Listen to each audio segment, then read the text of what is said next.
Good morning. Good morning to all of you, experts, guests, friends, colleagues, fellow members, the President, of course, of the Court, to Luxembourg, to the European Court of Auditors. My name is Michael Kozlovs. I am a member of the Court and Dean of Chamber 4. And I would like to express my appreciation straight away to all in the Court who have contributed to preparing this discussion, to our distinguished panelists. Some of them are still en route, so to say, and will arrive with some small or maybe a bit longer delays. There is a bit of force majeure today, apparently, both on the highways and on the railways. So we hope they will be able to come to us on time. And I would also like to thank all the participants who joined us online. Welcome to you and thanks for the interest in this conference. Some years ago, the AI said this about AI itself. The age of advanced technologies is upon us, and we must be ready to face its challenges head on. It's my pleasure to welcome here today, first of all, Tony Murphy, the President of the European Court of Auditors, Mr. Dragos Tudorache, member of the European Parliament, Vice President of the Renew Group, but in this context, more important, I think, one of the key negotiators of the EU AI Act. Mr. Petris Dilgalvis, judge at the General Court of the European Union, with solid policy, academic and legal knowledge in digital field. Professor Holger Hus is one of the colleagues who is still en route, so I will present him later. Also, Ms. Audrey Helbrand-Stoop from Mistral AI, she is still also en route, but we know she is already very close to the court.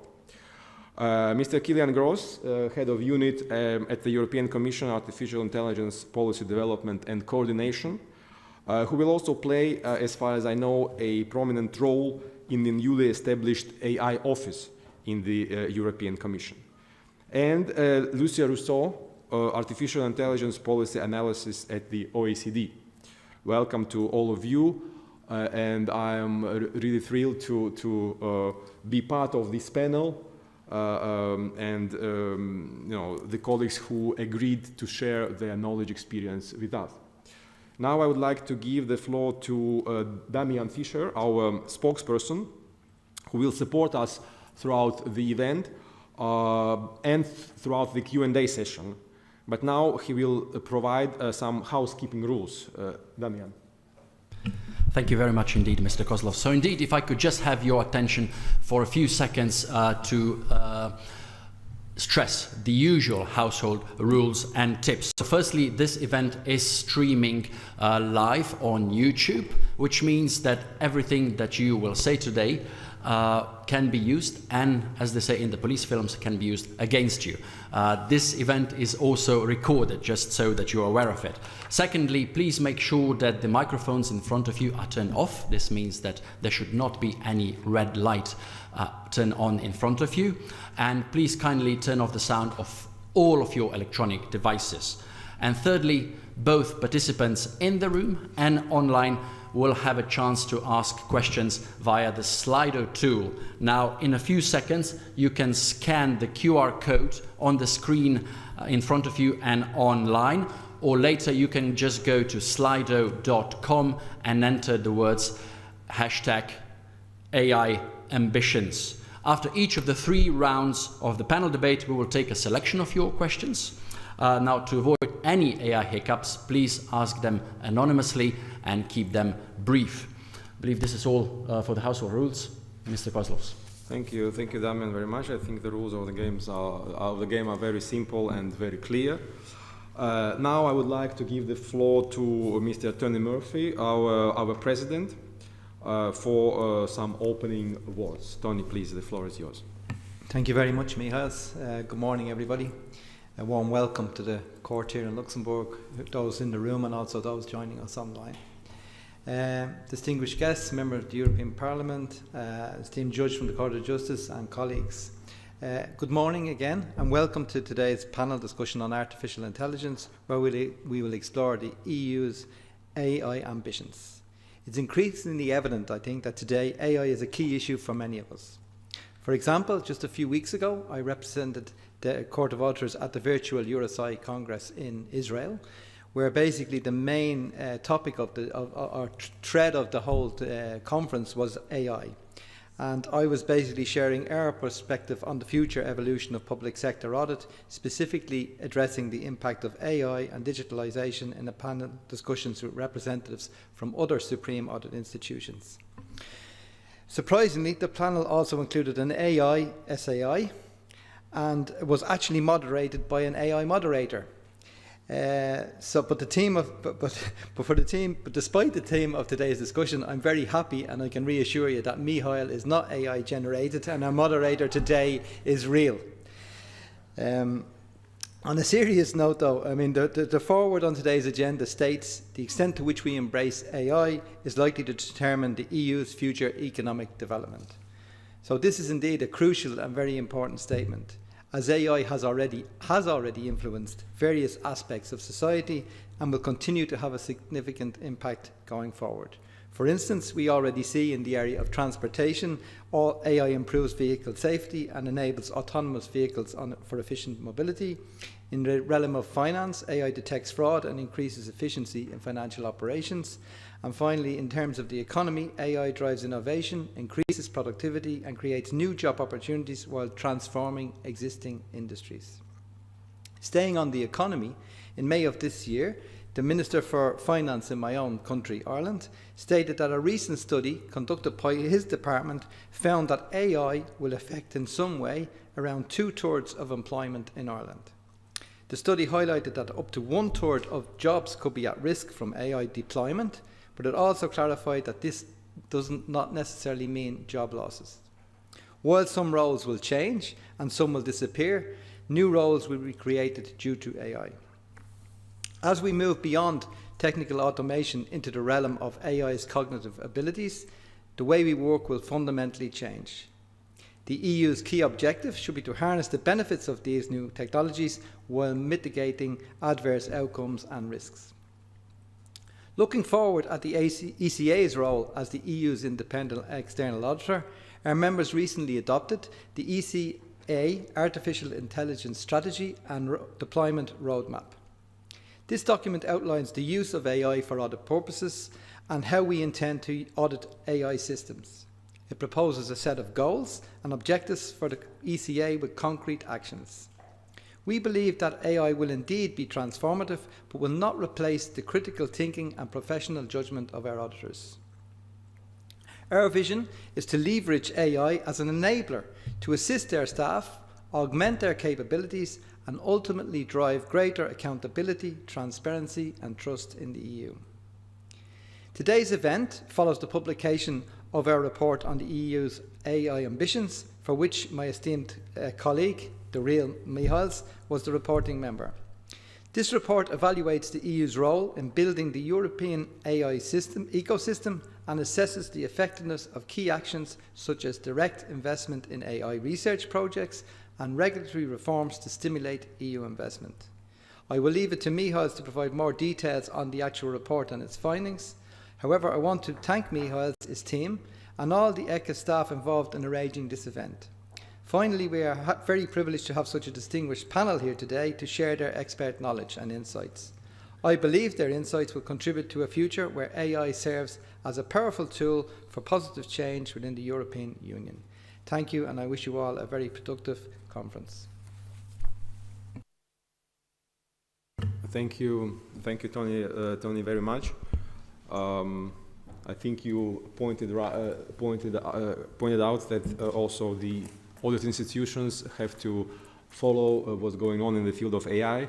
And I was encouraged by when I was reading a couple of scientific papers and also views of AI professionals that they see the role of the external audit in making sure that, that AI solutions are safe and trustworthy. So I think despite some assertions that the role of auditors might decrease because of AI, I think we will still be there for quite some time, but we might change our emploi, so to say, our role and the way we do our work, and that's why it's very helpful that at the court we have now AI strategy.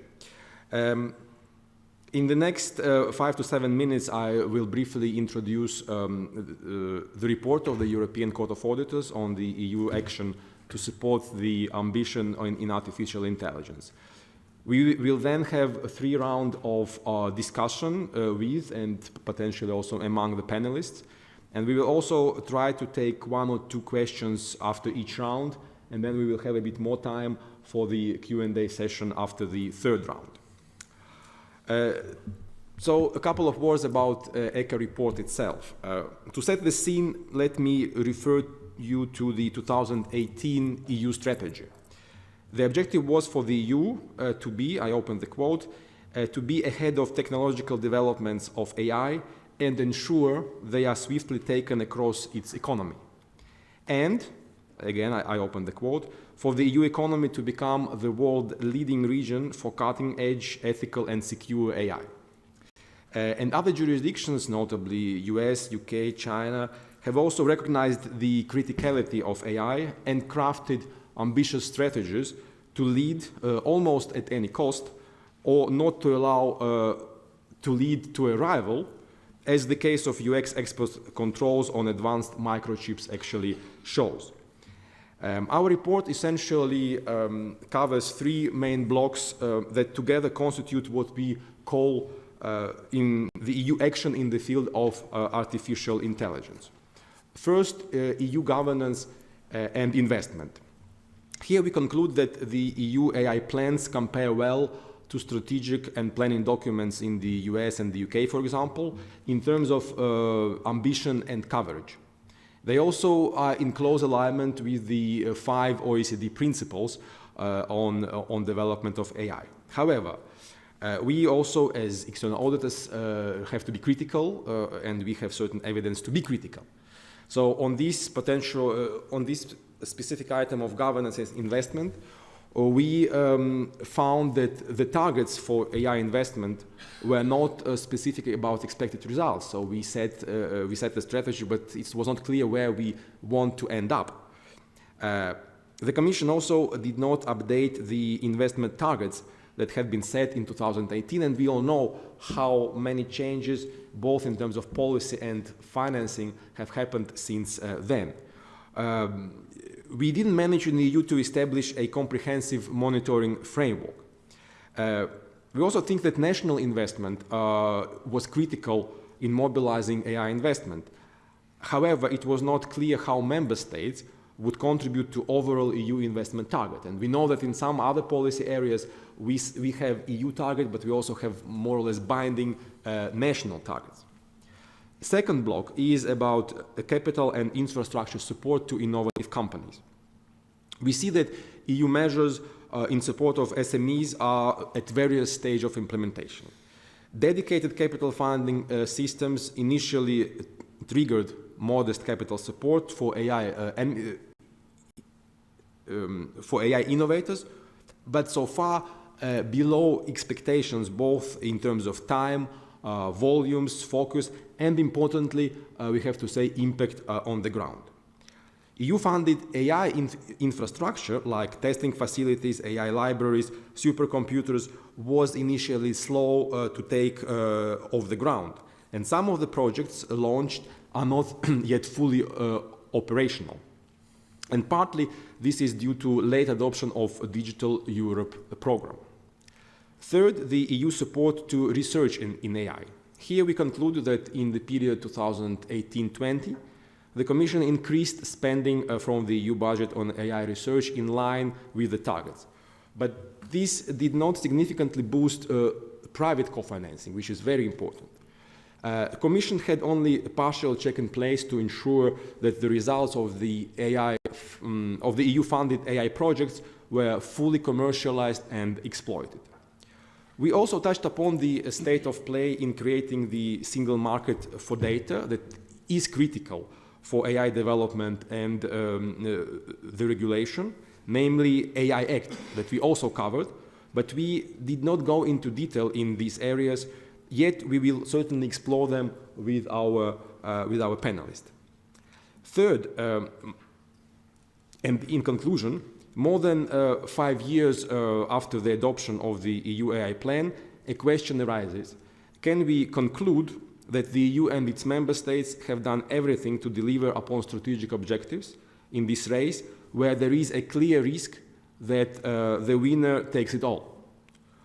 Well, I'm sure our panelists will have a view, but we ourselves found weaknesses in implementation and performance monitoring of the strategy, and this clearly pinpoints the need for increased focus on delivering results and better coordination with member states. The ultimate goal, in our view, should be to build an attractive and effective AI ecosystem in Europe, where AI startups could take off the ground, scale, grow, and develop to competitive level globally. So this is, from my side, a very brief introduction to our report, and I thank you for your attention and also for your interest in our work. Now let's get to the most, what I would call most exciting part of the event, a discussion with our esteemed guests. You see there are 6, 2 of them are still en route. One is very close already to the court. But in the meantime, I think we can start the discussion. Just a reminder to all speakers: 3, maximum 4 minutes for an answer would be very good. As then we can ask you more questions, and you can share more views with us and with the audience. And that's important to keep to this schedule. Again, I think for those who joined us later, you see on screen who is at the panel, so you may already think to whom you will ask your specific question. Now let's finally start the discussion. Well, from the perspective of the external audit, we look into the past. Our cutoff date was end of 2022, but I think it's important to understand how the EU, both the Commission and Member States, because I think we have to take them together, have done in terms of creating the right ecosystem for EU deployment and development. And I will start with you, Mr. Todorasher, one of the rapporteurs on the EU AI Act. I have a couple of questions about, first of all, the EU setup for coordinating policy and investment in the AI. If we agree that money, data and scale are the key elements of the ecosystem favorable for AI development, how do you assess the current setup with the Commission's coordinating role? And indeed, it is only coordinating and probably not yet, maybe, much more than that. And do member states have to give the Commission probably more tools? Maybe we have to empower the Commission more in order to pool knowledge, funds, policy, controls also, in order to achieve the scale effect that is so critical in the AI. And maybe if you still have time, what about national strategies where they exist? What's your assessment of these national strategies overall, and shouldn't they somehow be, follow or aim to achieve the more or less the same objective at the EU level? So please, Mr. Todorasher. Thank you very much, Mr. Kozlovs. Good morning to everyone, dear President, your honorary judge, and distinguished colleagues in the panel. I will start with something that I think is quite fundamental and we should never forget. We are still, and I'm hoping we will remain for quite some time, a market-driven liberal economy. And this is AI is an enabling technology that is going to be part of almost every sectors of our economy. We're still not there yet. We still even if the technology has been around for quite some time, but still at a nascent stage, somewhere between 8 and 30%, depending on who you ask, of our companies have actually uptaken AI in one form or another. I'm saying this because a lot of the setting up, because you asked about the setup, a lot of the setting up will be done also by the market itself, by market forces themselves, in terms of deciding what works and what doesn't, what actually is worth investing in and what is not. So there's direction to be given up to a point, but again, from that point onwards, market will also play its role. I put that at the start because I think it's quite important to always keep that in mind. But now, in terms of the setup that we have at EU level, I think what the Commission has done, what we have done collectively as EU institutions over the last 5-6 years since we have put this ambition in front of us to come up with a framework to harness the potential of this technology, but also to control its downsides. I think we've arrived at one could say, a traditional setup in the EU internal market, with the European Commission and the EU level, let's say, playing its usual role, providing the guiding principles, providing now the legislation since a couple of weeks ago, preparing to provide the standards, providing enablers, big enablers in terms of research and development, in terms of investment, and then the member states, with their room of maneuver, with the space they have to complement what is being done at EU level, both in terms of ensuring the implementation of the norms, of the standards, but also providing themselves the enablers for innovation and growth. So that's the traditional setup, the EU level, the member states level. Now, in terms of the EU, let's say the boxes have been ticked. So over the last 5 years, the framework is in place. We have the regulation, and we are the first jurisdiction in the world, and I think that's a good thing, because it also provides a model of how this technology in a democracy could actually be signposted, so that it leads and takes us to where we want it to go and not where it wants to take us. And that's an important milestone that I think we have achieved at EU level. And now, the most important part starts from my point of view. Many say that, well, it's been a very complex, and indeed it's been a very complex journey getting the regulation done, but from my point of view, the harder work and the most important work starts right now. Because it's not only how we're going to implement the legislation that was adopted, but it's also how we're going to propose the standards, the technical standards that are going to be so fundamental for how the evolution of AI and also of the ecosystem that we want to create is going to shape up. And last, but certainly not least, I would actually even put them on top, is the enablers. The enablers that we would create at EU level, and also the enablers that the member states themselves have to put in place if indeed we want to encourage companies to take up AI, to encourage companies to develop AI, to grow that innovation ecosystem that puts AI out there on the market as much as possible to the benefit of all of us. And this brings me to because you also asked about the national strategies. Here, unfortunately, it's a very scattered landscape still. You have member states who have been very quick already 4 or 5 years ago to actually adopt national strategies. Other member states who haven't been so quick. And also the content of these strategies, some commonalities are always there, but not necessarily so. And also if you look at the current narrative and the current measures that are being taken by various governments in the member states, you also have quite a lot of a up and down reality with certain member states who are already positioning themselves very strongly, not only in terms of the political narrative, but also in terms of the measures that they take in encouraging their ecosystem, in encouraging the economy, in putting, again, enablers in place, and other member states who are risking to fall behind. So I think that the alignment, maybe not so much of the strategies anymore, because it's not about what you write in a piece of strategy, it's what you do that matters more than what you put in the strategy.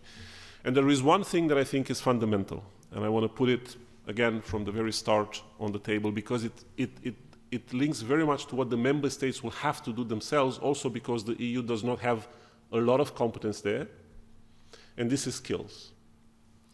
There is a skills agenda that is linked to how AI is going to roll out into our lives, in our economies, that is absolutely key, where, again, in terms of education and also in terms of labor market, as you know, the EU does not have a lot of competences in the treaty. So it can do some coordination, some guidance, some policy paper to orient somewhat what would need to be done, investments to be done, policies to be taken, but it's still the national governments that will have to carry the burden, let's put it this way, and also have the vision to understand that the investment in education and the investment in skills and reskills in terms of AI are going to be the most important, in fact, enabler if indeed we have an AI ambition. Without that, and again, that is and will have to be driven by member state governments, and the EU will have to also find its niche in trying to give some sort of a common sense of direction to what needs to be done on the skills agenda. And one last point, and I'll stop on the issue of implementation, and you asked also about the Commission and what Commission's tools will need to be and whether we'll need to give it more. Certainly the European Commission will have a very, very important role now that we will need to start implementing the AI Act, but it's also the whole, what I also like to call the spirit that has been very much at the heart of the negotiations in the AI Act, where we understood that it's not only about compliance, it's not only about rules that will have to be enforced, it is very much a new spirit of regulators that have to work together with the economic actors. It's a new mindset that is necessary both at the level of governments as well as at the level of our ecosystems of companies, big and small. If they work in isolation, if governments and new regulators only understand their role of enforcers and don't understand they also have a role of enablers and facilitators, then again we miss the targets. And the same thing the other way around. If companies don't understand that they have to start working with the regulators in a constructive way to bring in what they know and the governments and the regulators don't to the table, and we have created a governance deliberately in the Act that allows for that cross-feed to happen, but it's, you know, what they say, it takes two to tango. The regulators, the business environment will have to learn to talk to each other, to work with each other within this governance to make it happen. And the tools are there. I'm convinced of that. Now the tools have to be properly used for us to have success. Thank you. Thank you. Thank you. Oops. Just a second. Oh, yeah. Thank you. Thank you very much, Mr. Todor. You made a lot of interesting points. I would just take with me for the time being your statement that the harder work starts now. I thought we've already been working quite hard, but apparently more is in front of us. And secondly, also that you talk about this spirit of not only regulation, but also looking at the development side and facilitating development. Let's get to our next panelist, Mr. Peter Zilgalvis, now a judge at the General Court of the EU. But previously you worked in the field yourself, Peter, it's quite many years, I know, and I know you did a lot in the field yourself, and you were a usual guest at various events dedicated to digital development, both in Europe but also across the Atlantic, or maybe also the Pacific. I don't know. But I would therefore like to ask you about a single market for data.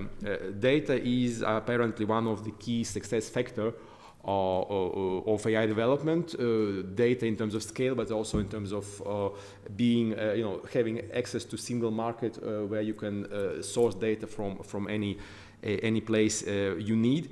We need data to flow freely to benefit businesses and researchers and also public services. But at the same time, we have quite strict data privacy rules and the GDPR. How are we doing in terms of squaring this circle? On the other hand, we need free data access, almost no limits, but we put quite stringent rules. And also, if you can mention any case where the court has already decided in the field of digital and AI, and I know this recent case, the Schufa case, which is apparently one of the precedent-setting kind of cases. And so this is one part of my question, and second part is also about the EU support to highly innovative AI and blockchain companies. We looked at in our report at the schemes set up to support exactly these companies. The fact that we found certain weaknesses, and also the fact that these artificial intelligence blockchain pilots was not followed up by similar targeted scheme. Is it encouraging in the future in your point of view? So Petris, please. Thank you very much for this nice introduction and for also these challenging questions. I'll perhaps start off with the case that you referred to, Shufa, which I could label in a certain way that I think coincides with the philosophy of the EU strategy of the Court of Justice of the EU AI strategy, which is you cannot just say the machine said so. Shufa is an interpretation of Article 22 of the GDPR on the data subject not being subject to a decision based solely on automated processing.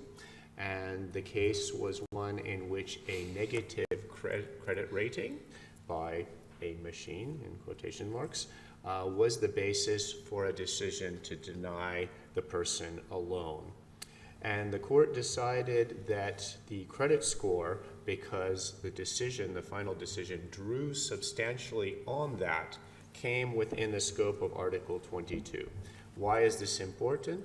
It's important because you could have had a very restrictive interpretation of the article, which would have been, there was a human making the decision at the end, so okay, Article 22 is fulfilled, but the person was basing their decision very much on this negative conclusion, which gave the possibility, or we'll see, it's a prejudicial question, so it goes back to the court in Germany, I believe.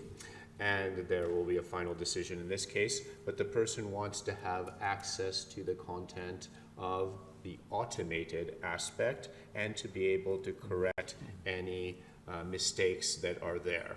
And I think this is very important because I think we all want a pro-innovation, a pro-science and technology economy and society in Europe, but at the same time we want to reconcile that with and perhaps even augment the protection of our fundamental rights in relation to, let's say, especially data. It's clear that we need data for our own homegrown enterprises to grow, to train their large language models, other AI applications. We want to give this access also for other companies coming to invest in our single market and who want to offer appropriate services to our citizens.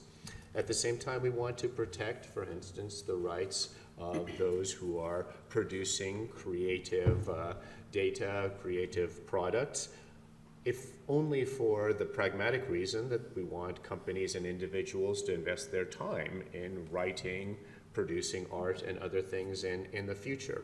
Reconciling these two, I believe, is possible, but it is a little bit like threading the eye of the needle. It's a fairly great balancing act, but that's why we have the legislator, we have the interpretation in the courts, and we'll have quite a few challenges coming up soon and coming up already now. An issue that we will have additionally is in relation to the applications, the LLMs and other more targeted applications, confidentiality of data.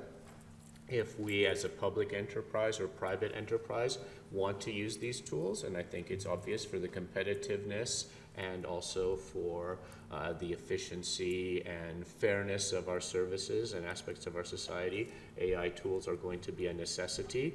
But how much can you rely on, let's take the example of a free AI application, the OpenAI free one, to be able to be protecting confidential data? Probably not. This is analysis also in the context of the AI strategy of the Court of Justice, that we will not be able to put confidential data into this kind of open model because it is shared even in an anonymized, semi-anonymized form further. So this is a question of having the targeted and special applications, both for the public sector and over private sector companies for whom confidentiality is necessary. But I think with the Data Act, which I won't comment on in any detail because it could be the subject of various litigations in front of the General Court and the Court. I mean, this is a step in the direction of making sure that data is available for our citizens, our enterprises, in a balanced way with the protection of the fundamental rights ensured by GDPR.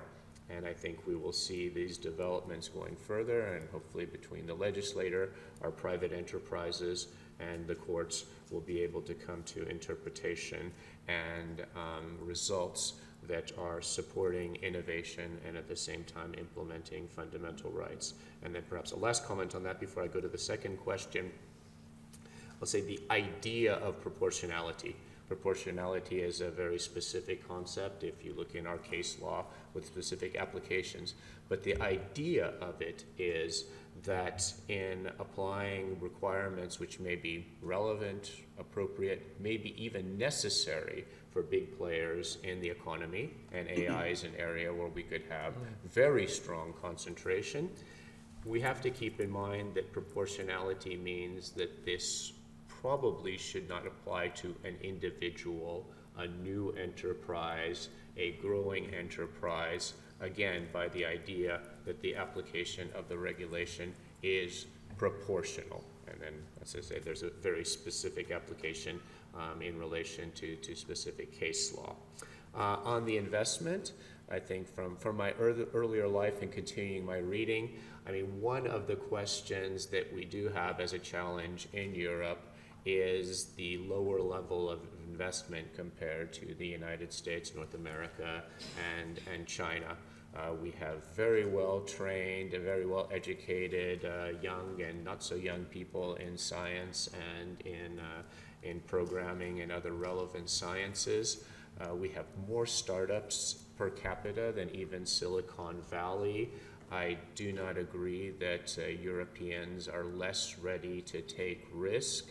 But we do see in a fragmented single market that we have less capital, not necessarily at the pre-seed, seed, and even first round stage, but as a company gets bigger. One small thing that I and colleagues tried to do was this AI blockchain fund where I was at the beginning. And a challenge with that, which is a necessary challenge, is it's not the officials in the Commission or in national ministries who are or should ever be taking the decisions to invest in this company or that company. It goes, in this case, through the EIF and then goes to private venture capitalists, because it should be a private sector decision. For that reason, in the concept, it wasn't really targeted, because the idea was these should be private sector decisions made on a private sector reasoning. I think the colleagues who are still there will learn from these lessons, and I know it is a priority, I think, for the upcoming European Commission to address through Capital Markets Union, increased emphasis on venture capital in the EU, increasing the activity of our pension funds, which is another big difference between the United States especially and Europe. But I think that your report is very important in giving this feedback to the European Commission officials and to all of us who are following and hoping for more European startup and scale-up successes. Thank you very much, Peter. I think you covered extensively two questions, and on the first one, I think on the data, I was hearing and I was listening, and I thought, well, aren't we trying, or maybe in Europe finally we will find a way to have a cake and eat it at the same time, because it's very difficult in terms of data to achieve both, at the same time, what apparently might be very helpful to us. So probably we'll come back to this issue further.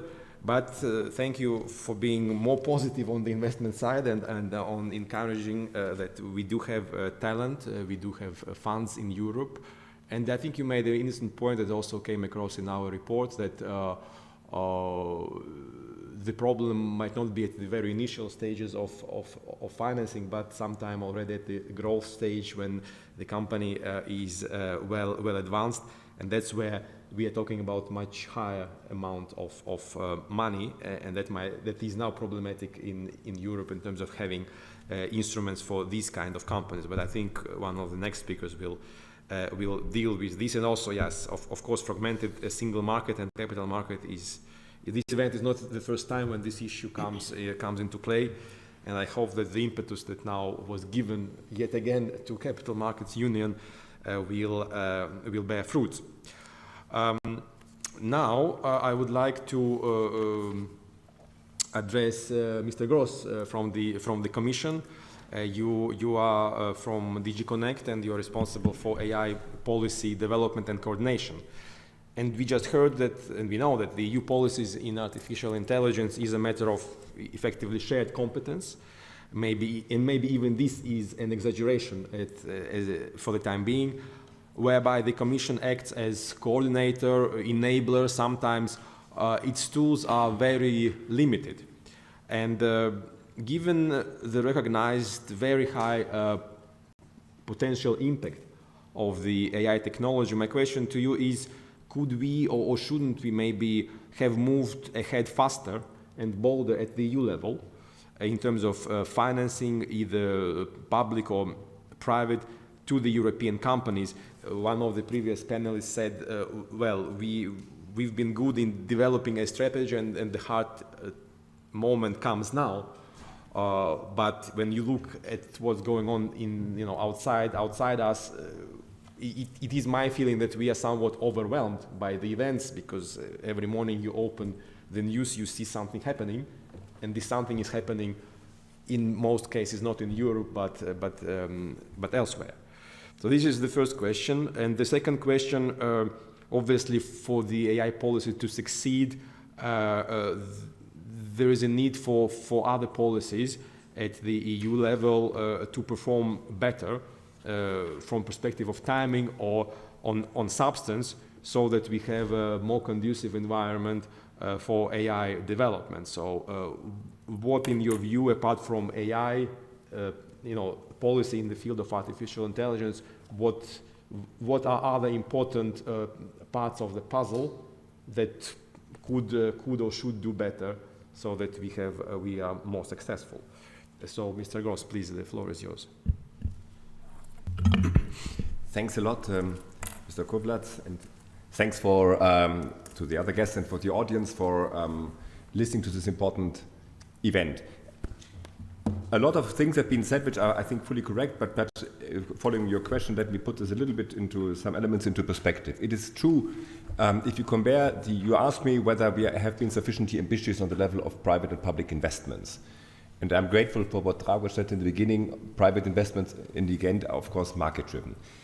If we look at the development a little bit, I think we don't need to be completely shy in Europe. We had, for instance, from 2018 to 2020, an increase from 4.8 billion in private investment to 10.7 billion. This is good, but you're as well right. This is not enough, because in the US, much more happened at the same time. Because in the same time, we had in the US from 9.1 to 21.2 billion investment. So we see we do a lot in Europe, a lot happens, but in the US, more happens. That's a bit what we, on the private side. That's a bit the first finding we see.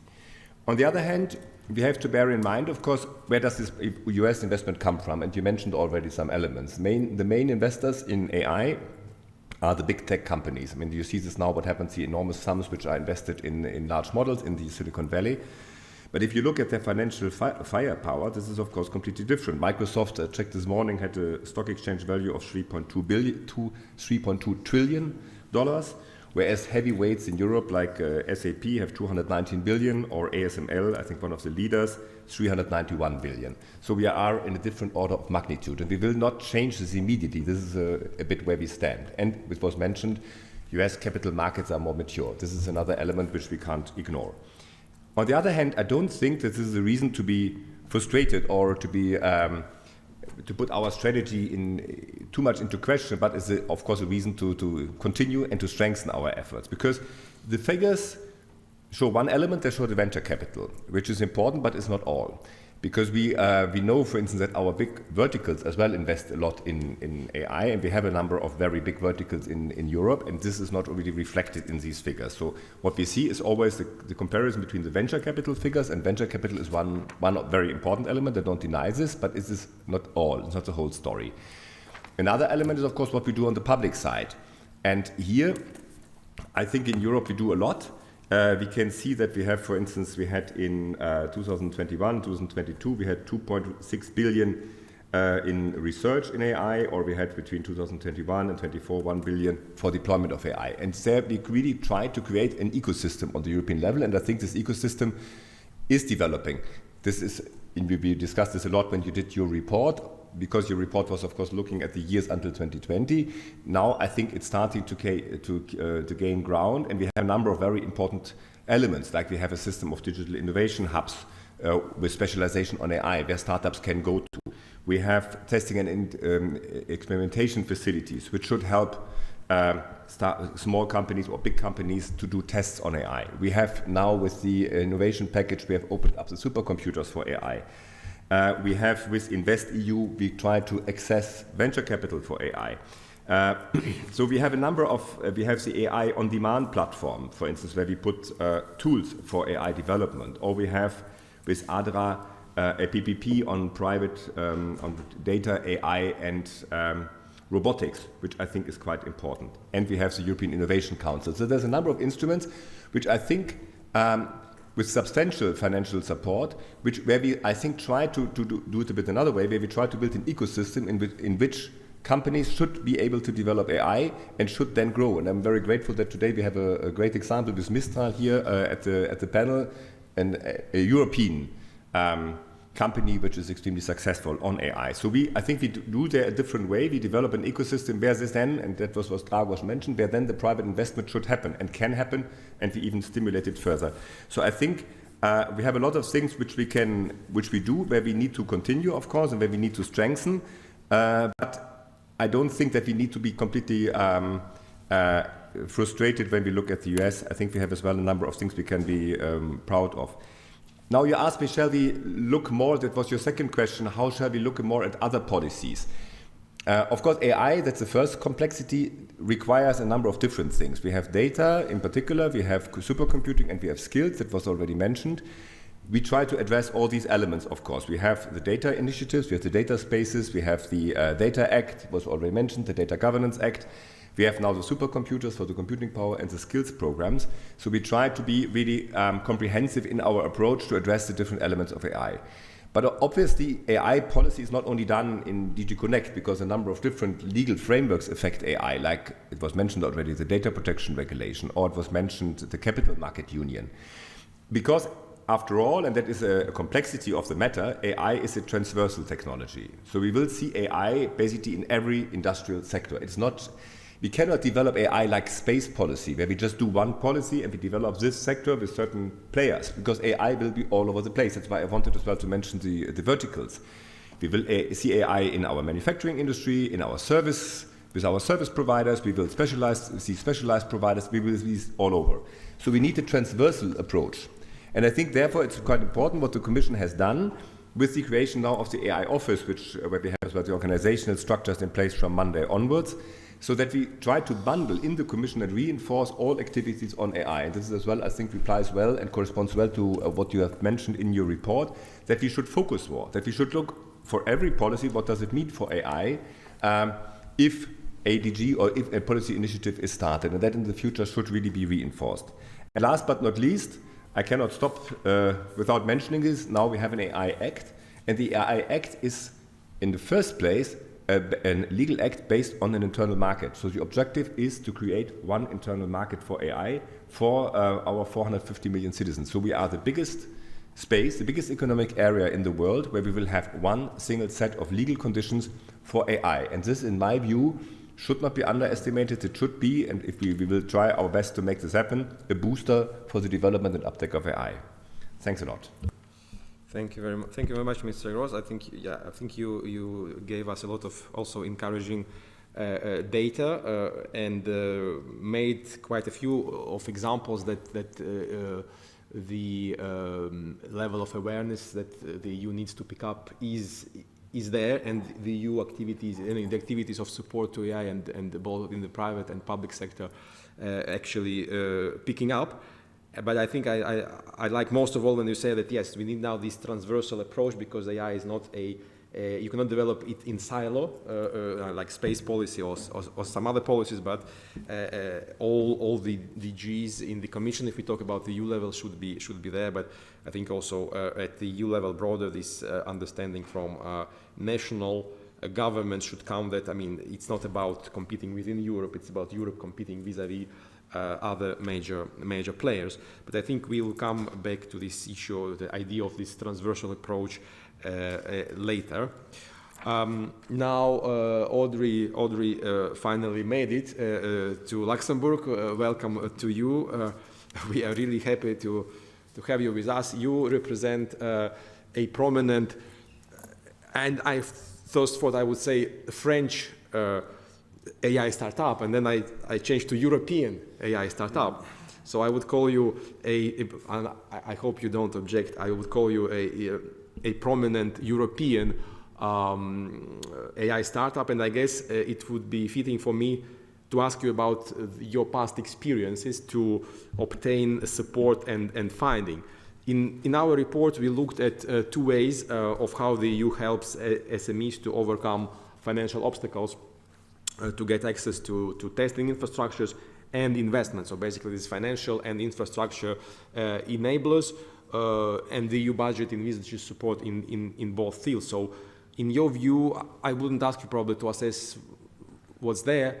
I would like to ask you what's missing. What's missing in your view as someone who went through all this cycle? This is one thing. And another thing is also about the strings the EU puts to its financing. Is it too restrictive in your view when a company compares various sources of financing from EU or maybe from outside the EU? Aren't we too stringent in putting too many conditions there? So I think I would stop with these two questions. So Audrey, please. Thank you so much. Apologies again for being late. It was. You have to blame the French train. No, and I'll start. It's a good segue, because we call ourselves a global company from Europe, and indeed we do have a global ambition, and I think I would join what Kylian just said about being really optimistic about what's happening in Europe and all the potential we can have from here. Indeed, we are almost matching the performance of the models that big tech from the Silicon Valley are developing, and so it means that if you think about the competition landscape, we indeed can compete from a performance and a technological point of view. We are not just lucky, but indeed we were able in just a year to raise significant amounts of money. We just officialized our Series B round with 600 million euros. This is huge. Indeed, this is very small compared to the company and our competitors, but this is indeed really, really significant for a company that is 1 year old. So the idea is to say that it's possible, and indeed we can make it. And we were really pleased in this round to see how many European companies, European corporates, European VCs invested. And we were actually quite surprised, because it was more difficult in the previous round. So it shows that something is moving in Europe in this area, that investors see how much it's important to invest in AI company, but they also see that the risk invested in a French-based company is not that high. And that's really important. It's a very good signal to all the startups and all the AI application builders in Europe, because we talk a lot about Mistral, but there's hundreds of startups building incredible AI solution, and not just in LLMs and generative AI. So we should not, you know, we should make sure that they are also under the spotlight. I think if we think about funding, I think there's might be something about how risky this industry is in such a competitive landscape, and that might be one of the blocker, because indeed, as it has been mentioned, this is an industry where there's competition issue at every level of the chain, from the access to the chips, from the level of the compute power, obviously, and the data is a huge competition issue as well, but also in terms of distribution and accessing to the software and making sure that your models can be used by end users. We are a pure player in this industry. That's a big differentiator from our competitors, meaning that obviously the margin are higher at some other level of the chain, and that could be something that could facilitate as well investment if we were looking at all those blockers at the entire chain level. That's an important part for us, because indeed, as a pure player, our access to compute power, for example, is dependent of some players that are also linked to model providers and model builders. So you can see how the challenges can be to succeed in this industry. I think if we talk about the funding and to answer your question about what could change in the future, I think we should actually not focus so much on the funding and more on how we are helping this company to actually develop a sustainable business. Our goal is not to live on raising funds forever. Our goal is to become a profitable company. So the goal here is to make sure that adoption can accelerate in Europe, making sure that we have incitation and enablement for enterprise, for public sector, for every kind of actors and stakeholders to adopt our models and to actually become clients of ours. And I think that the most important part for us is how do we develop a business, a sustainable business in the long term. In this area, I think there's several parts. Indeed, as a startup, it's always difficult to apply for calls or for this kind of procurement process, because it's really burdensome. We are indeed trying to make it, but we don't have the resources and the capacity of other companies. We are a 60 people team today. It's changing every Monday, so I hope I'm on the right number. So indeed, there's a facilitation of the business and making sure that we can succeed in developing the business in Europe is really important. Something that we are observing today is that there's a strong acceleration in the US. That's really important for us, and that's really interesting. But when we see that, we also look at what's happening in Europe, and it takes more time, to be completely frank. I think on the other side, the access to compute and infrastructure is indeed something really important. If you don't have compute, you can't build LLMs, you can't train them. We were really, really fortunate to be able to train our first models on Leonardo, and it was super helpful for us as a company to be able to access this compute power at this very early stage. That's very important to accelerate on the access to compute. We were lucky again to not being blocked by access to compute, but this will come. The volumes that are needed at this stage are absolutely incredible. And we're not just talking about the infrastructure of data center, we're also talking about the access to electricity. And today, it's really unclear the capacity of Europe, how much it can help us. I think we are reaching the point where we really need to accelerate on the building of data center. We need to accelerate on the connection to electricity.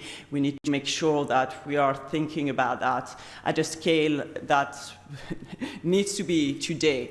Just to make it really clear for us, the horizon is not 2 years, it's today. So there's a huge work to be done to accelerate this construction. I would add to that we are very lucky in Europe because our electricity is cleaner than in other parts of the world, and that's also something that needs to be taken into consideration because obviously the carbon footprint on training models is really important. So we also have this competitive advantage compared to the rest of the world in our the structure of our electricity, the cooling that we can get from having data centers in the Nordics, for example.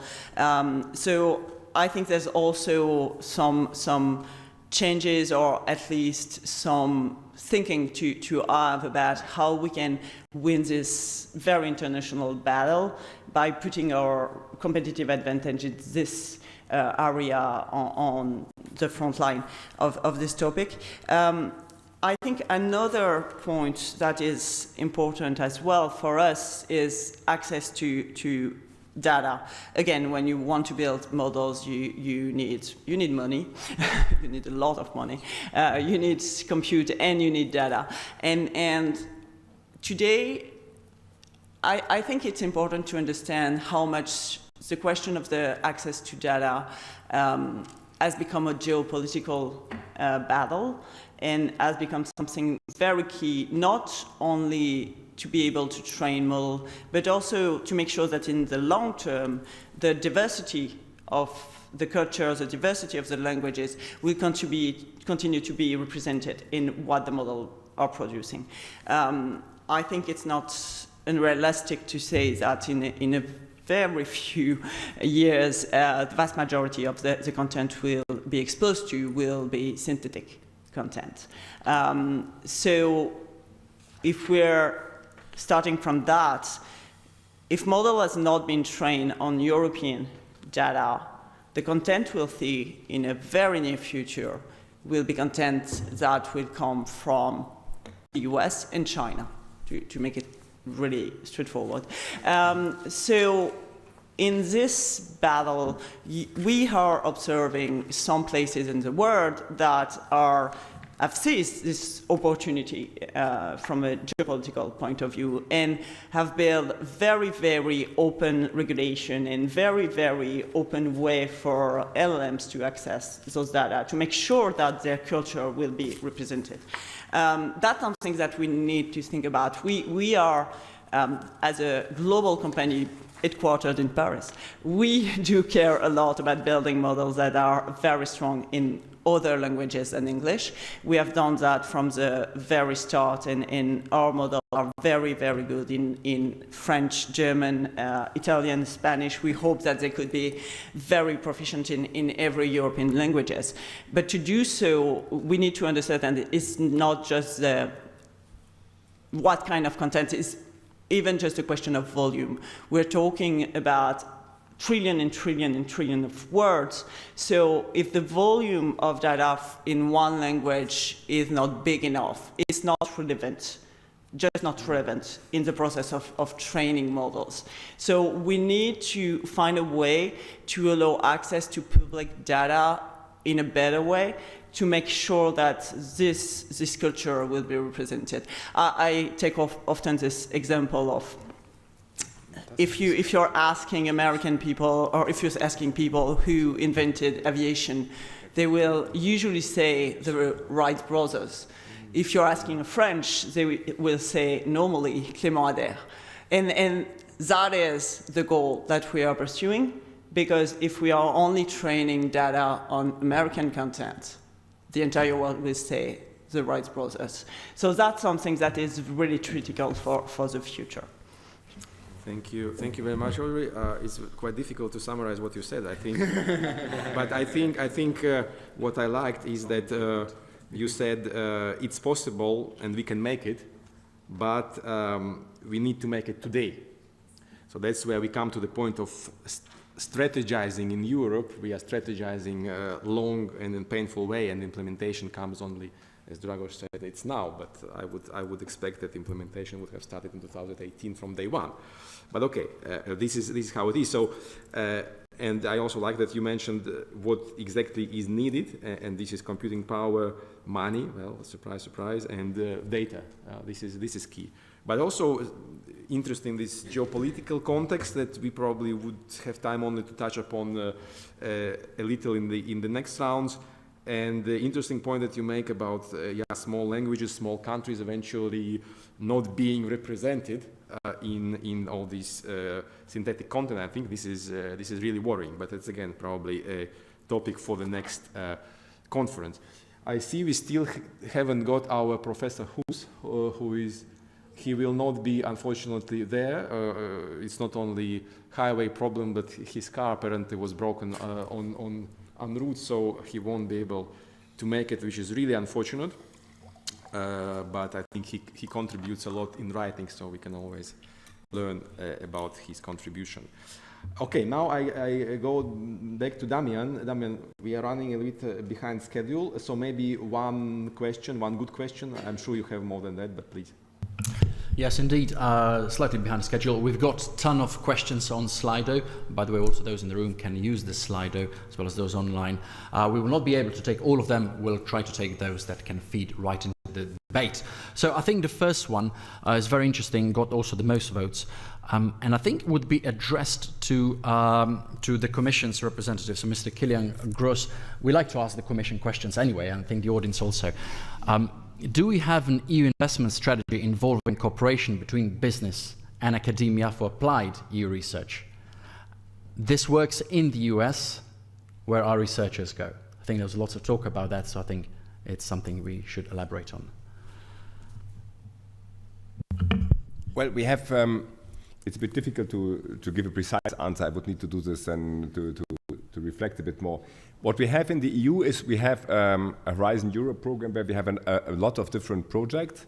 And what we have now, what I think is quite important, what is relatively new, is that we have, not so new, but I think it's important because it's filling the gap. We have the Digital Europe program, which is really a deployment program, where we really try to look at not only at the research side of things, but at the first uptake. Because this was always considered in Europe to be a bit the valley of death between the research and then the uptake. And we have the different investment schemes where we try to trigger private investment. And I would understand that these kind of scenarios would then as well be possible under these private investment schemes. But I'm happy to come back in more detail if you wish. And perhaps if we have time for one political question, yes. Is the EU high enough on the, or is the AI high enough on the EU's political agenda? And I believe this one can go to the MEP, Mr. Tudorache.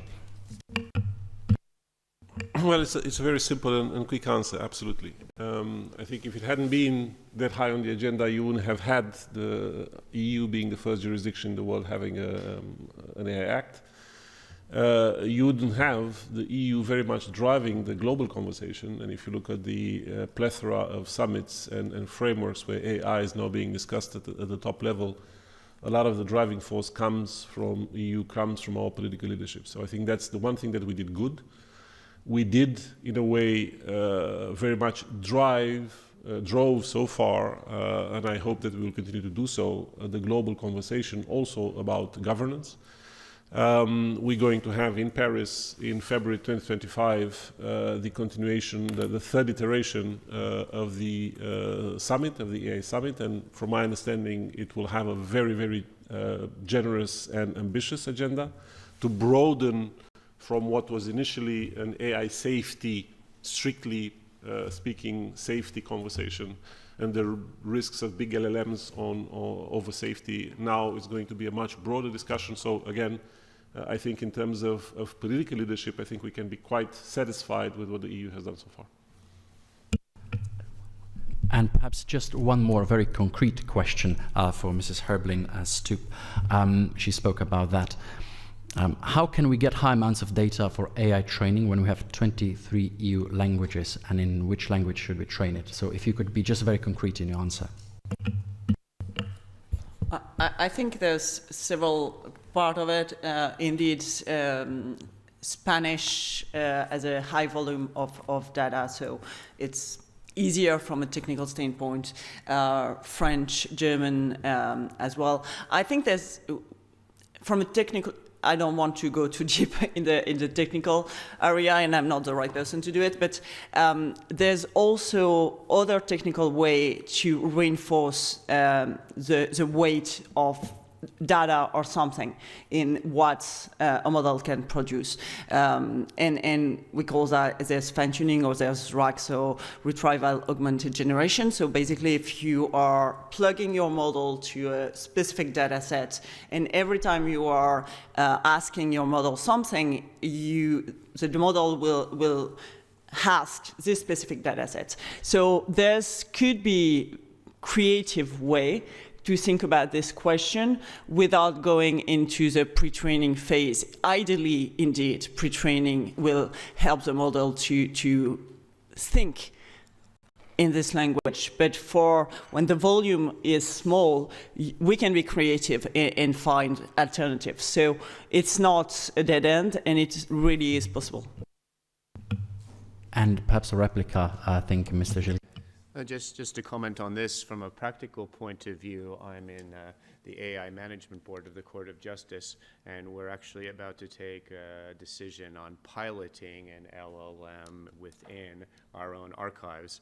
And the brilliant colleagues in the Directorate General for ICT are both looking at tests and have been testing themselves. Our working language is French, so that's one of the parameters. How well does the LLM work in French? But also on other languages.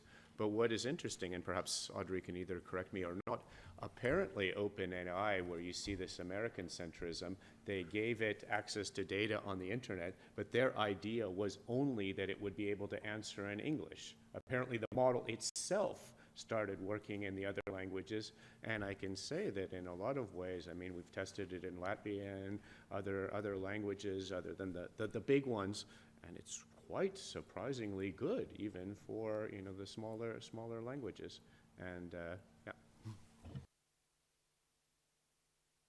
Thank you to our audience. We have one more speaker from OECD, whom I didn't give the floor in the heat of the discussion, but and thanks for colleagues for reminding me. It's my fault.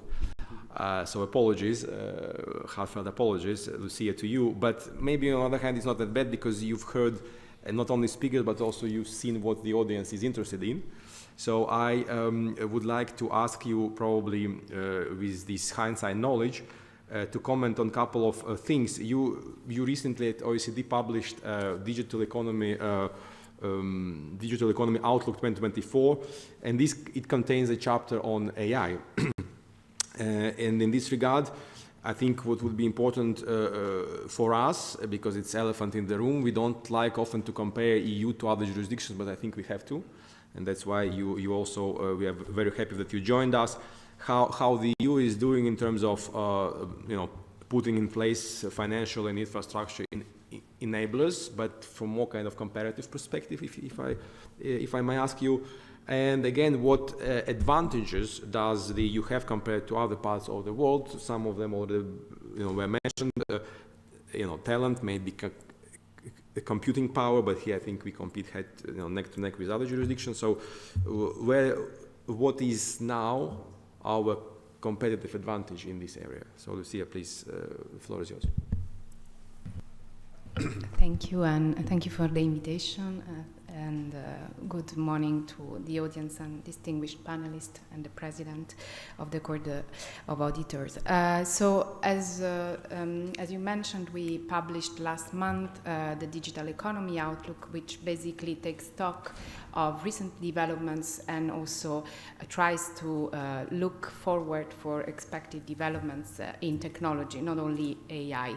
So I think for what concerns AI, the main take of this chapter is really to focus on the most recent developments that are no news to anyone, the rise of general purpose models and generative AI at the end of 2022.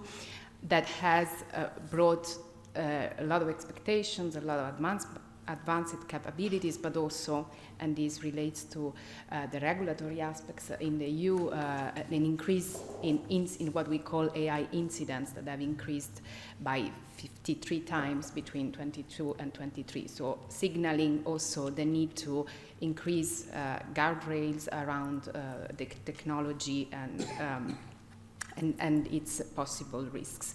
So this is just setting the scene. And what does this rise on general purpose models, foundation models means is that is a change in paradigm that we have heard that makes then compute capacity, data, skills, all the enablers that we've heard about more essential to the development. So what is interesting to hear is about the data and diversity of languages represented. For instance, it's very striking, one of the figures in the Outlook, if we look at open data sets from Hugging Face, which is this open platform for sharing resources among developers, 57% of the available data sets are in English, and 3% are in Spanish, and then 2% French and German, and then all the other languages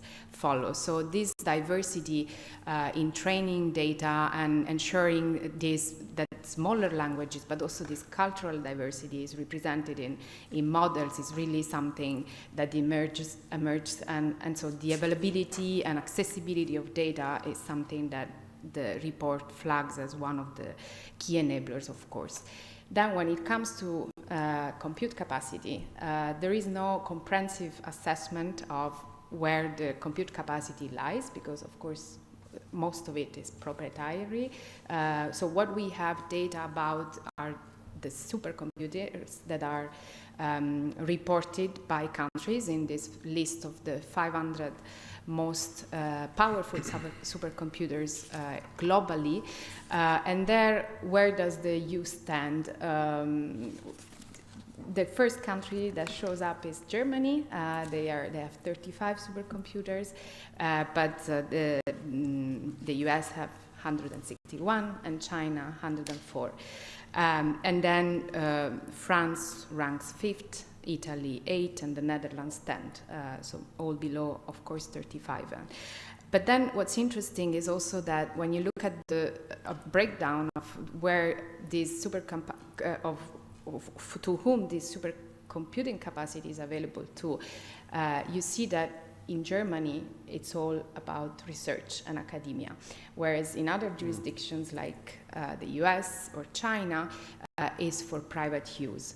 So this already points to what Audrey and others have been flagging earlier, that the amount of compute capacity that is needed to advance technology to train these models will be one of the differentiating factors. And so, and that is really what we call the emerging divide that could be worsened and amplified between countries. And here also, of course, there is concerns that span beyond the EU and to the global south, so between countries, but also within countries, between public and private sector. So here, where do we see, you asked what the EU is doing in terms of enabling infrastructure. It's interesting and it's commendable to see that in 2023, the high-performance computing regulation was amended to open up part of the HPC, Euro HPC capacity to startups and SMEs and individual researchers, because that's really the differentiating point, and it will, because otherwise less capitalized companies will not have the infrastructure to train models and so to enter the market. And of course, this also raises, from a policy perspective, what was mentioned earlier, concerns around competition, because you, as policymaker, want to allow a level playing field between, so that small players can also enter the market. And so this is becoming more and more an issue of concern on the different enablers, on the data, on the compute capacity, on cloud providers, including in Europe. So these are just to flag a few things that are emerging in terms of policy considerations. And then when we look at where does the EU stand and where the comparative advantages are. Europe has a long-standing tradition of research and development. We have heard it. We have brilliant researchers. And Europe, as a bloc, ranked second worldwide in AI publications in 2023, after China. And research outputs have been increasingly steadily over the past decades, and so have in the US. But obviously the key new factor is that since 2019, China has been publishing more than the EU and more than the US. And this is not only true in terms of numbers, it's also true in terms of quality. When we look at citations, still China ranks first. And the other player that is quickly emerging is India, that has been really increasing publication outputs since 2015. And then when, again, this is something that has been already spoken about in terms of where maybe we lag behind, is translating these research developments into monetizing into commercial applications. And that is, one indicator is the amount of venture capital. It's true that even if we look at the average numbers, it has increased since 2018 in Europe. It was 2 billion roughly, and then it was 7-8 billion in 2023, with a peak in 2021. But still, in terms of magnitude, Europe has an amount of venture capital which is about 7 times less than the US. And there are several reasons for that. We have heard about availability of capital. And also, perhaps here I would like to make two observations. The first one is that we have been looking quite closely at Germany in another study, and it's interesting to see that there the venture capital available has increased again, but not to the level of peer countries. But there is an interesting statistics that companies themselves prefer not to rely on venture capital, but on internal funding, on internal corporate investment, because they want to be to maintain business decisions.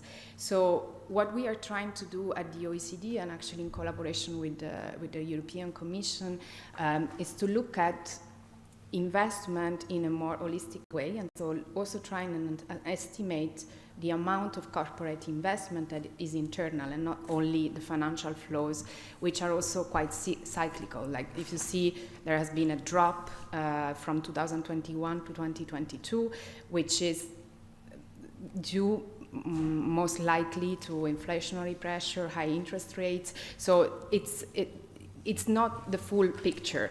There are high chances that, okay, the R&D spending is still higher in the US at corporate level, but what we are trying to do is also to expand the picture and try to capture other sources of funding.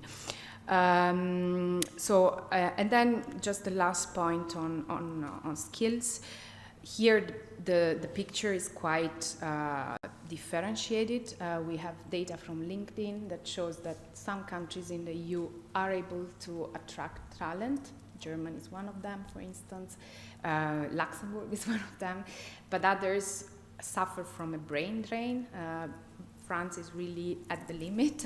But I mean, countries like Italy, like Romania, Greece, they're really losing much more talent than they're able to attract. So that is another point where we've heard the EU doesn't have a competence, but member states do, and certainly there needs to be some measure to first to train AI talent, but also to be able to retain this talent. I'll stop here, but happy to contribute. Thank you. Thank you very much. I think you sounded a couple of wake-up calls, because in our work we always try to do some benchmarking, and it's always not easy because the EU is certainly a unique, unique construction, and it's not so easy to draw comparison.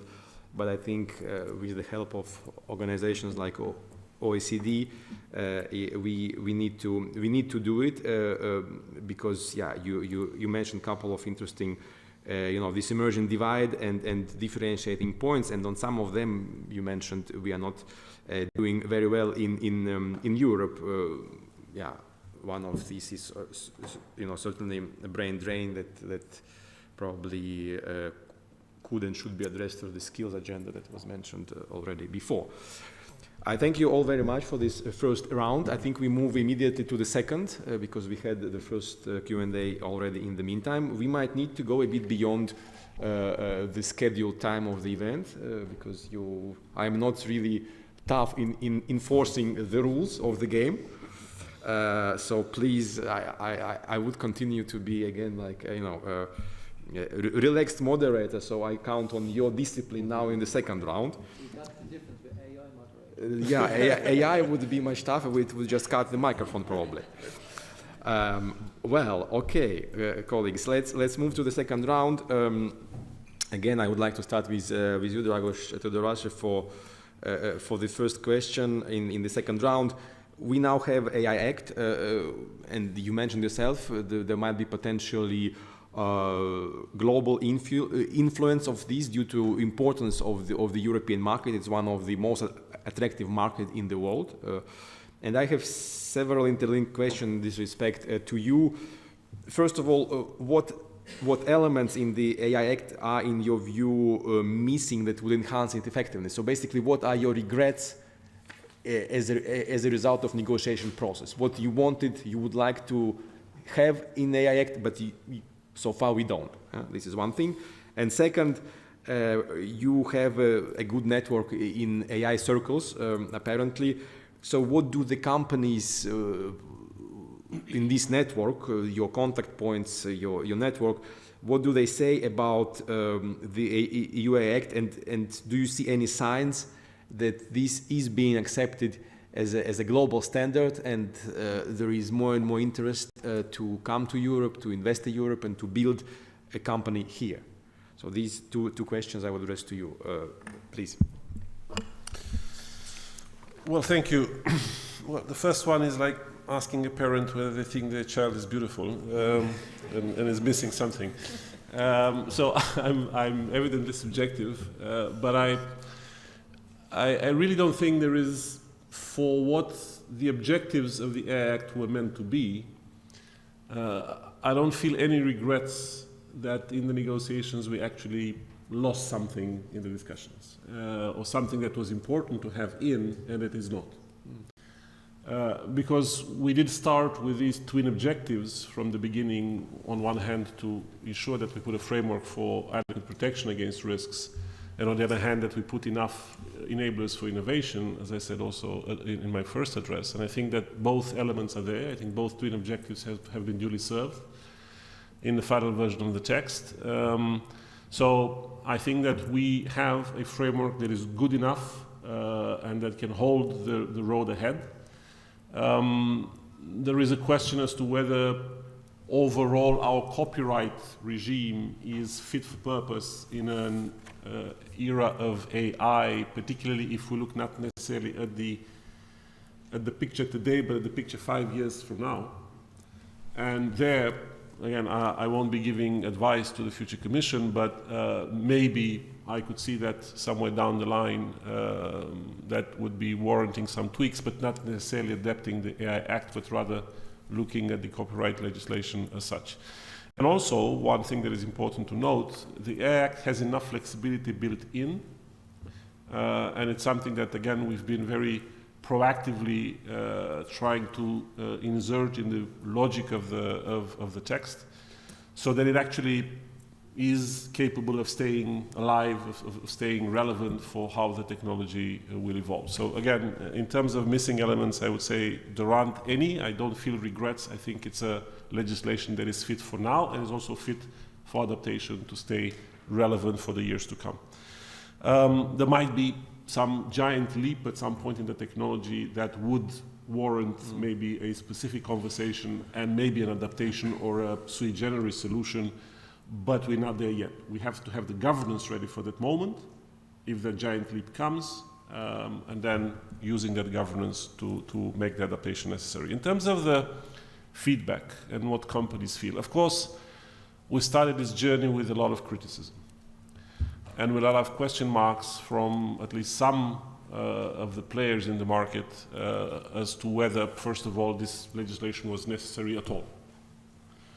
But we passed that station quite quickly in the discussions. And the question of the if, should we have regulation on AI was, I think, from my point of view, addressed rather quickly. And then there was a really strong majority of all of those companies that I spoke to, hundreds and hundreds and hundreds of them, that understood the need for rules, that understood also the benefit for them to have rules. Because standards give clarity, standards give predictability, and they needed that. They all of them, even producers of the big LLM, they were saying, listen, we need at some point to know what is it that we need to work against. Otherwise, we're in a wild competition that is not necessarily favoring what you want to achieve out of AI. What is also interesting, particularly later in the game, now in the last couple of months, is that I also see not only the companies working to develop AI, but I'm also seeing the attitude of venture capitalists, of big investment funds, who are saying the AI Act is a line in the sand. I'm actually using the words that I heard just last week in an event from a venture capitalist. A line in the sand that cannot be ignored, that will become a standard, that will become a reference point also for us as investment company working with those that are coming to seek investment, because we can put that framework and we use that framework to benchmark, to measure what companies and how companies are developing AI. And I think that's a very, very important click that is happening in the market. Also, all the big consultancy companies in the world are now coming to Europe. Those that did not set up shop in Europe are now setting up shop in Europe. That's also a sign. And they do so because they understand that trustworthy AI starts from here. And I measure my words carefully. And also because I think they feel, again, the future will prove me wrong or not, but I think they also feel that this is a model that will be having that spillover effect outside of our jurisdiction, the famous Brussels effect. And if you also look at what happens in some of the other jurisdictions out there, whether they're in Asia or Latin America, they are taking the AI Act as a reference point in the regulation that they prepare. Of course, they might take diversity in approach, but I think the core, the key elements are going to be these ones. So I'm also quite of course, I very much agree with everything that Audrey said. There are so many elements that we still have to get right if we want to make sure that the ecosystem that we create in the EU is the one that actually helps companies do what they have to do. But it's not really the AI Act that is meant to do that. I think we have to work on all those other things that are meant to enable. I very much like the cultural angle as well. I'm hearing more and more in many conversations how we have to make sure that we also keep this element into the conversation. Thank you. Thank you very much. Well, good to hear about no regrets, but being ready in terms of governance that would be fit for any future changes that might be necessary. I understand that we should be very quick and very efficient if this giant leap, as you said, happens. And on the second question, yeah, I think it's very encouraging to hear your points about, you know, line in the sand and trustworthy AI starts here. Well, let's hope we'll see this snowball rolling in the direction of Europe in terms of companies, in terms of startups, in terms of financing also. Now I turn to Peteris. I think Audrey said it's important that we have a market, we have demand for AI solutions, and here I would like to address the topic of take-up of AI solutions. How do you see the importance of this take-up by public and private sector in the EU? There are, all the more there are certain goals that were set up in the EU. We mentioned them in the report. We showed also the difference between where we are now and where we want to be in 2030. So how do you see these? And there are also this. I mean, the second part of the question is about regulatory sandboxes as a tool to foster innovation in the future, as it is foreseen in the AI Act. Do they, as they are designed now, hold the promise, in your opinion? Thank you very much, Miguel. On the take-up by the public sector in the EU, geopolitically, innovation is power, I think. Neither does Europe want to ignore technological development, nor can Europe do that. For each public sector organization, there has to be a cost-benefit analysis of utilizing AI tools for what and which tools, but I think inevitably owing efficiency and better service to our citizens, the tools will be taken up. I underline that at least in my vision, and at least that of the Court of Justice, the point is not to replace officials, but to help them be more creative, more productive, do things more quickly, increase, let's say, access to justice, access to our judgments. So I think there's great potential there. It's something that, again, can augment our staff. It can augment their work experience and the efficiency and service that our citizens receive in Europe. On the regulatory sandboxes, here perhaps you can say that anecdotally there is a difference between the United States and Europe, and in this case including our friends in the UK who were still in the EU when the first regulatory sandboxes started at the Financial Conduct Authority in 2013-2014. I was at the University of Oxford at that time, and I had a conversation with them when they were planning it, and they said a client, a regulated entity, came to us and said we were going to put out this fintech application, but of course this is prohibited. The supervisor said, no, actually it's not prohibited. Oh, but we couldn't find anywhere that it was allowed. In Europe, you do have quite often this idea that, is it allowed? Whereas the North American approach might be more, is it prohibited? If it's not prohibited, we do it. The regulatory sandbox, and it has more benefits than that, it's the idea to say, okay, with the regulator, you can try something that is unforeseen, unregulated, but you can get the feedback that you're not passing into prohibited violations of fundamental rights, data protection, public safety, other things. And very importantly, it's a feedback loop for the supervisor, for the regulator. They see what's coming on the market. They can adapt to get ready for it. Again, this came from the financial markets, so to get ready, the banks are going to start offering this, the fintechs are going to start offering this. Maybe we need to start using this as a supervisor. So I mean, I think it's in the AI Act. I won't comment on that because, again, for the same reason, this will come to our two courts in the European Court of Justice eventually. But I think it is an idea that is very European in the sense of coming from what was was, and maybe in some far future will be Europe again, the UK, and was adopted quite quickly in other parts of the EU and at the European level. A tool that can really try to square the circle to promote innovation and at the same time to, in an agile way, protect fundamental rights. Thank you, Peters, very much. Yeah, you are not, again, the first one who mentioned this kind of geopolitical kind of context of this AI race, and at some point it's not about our choice, but it's about the necessity.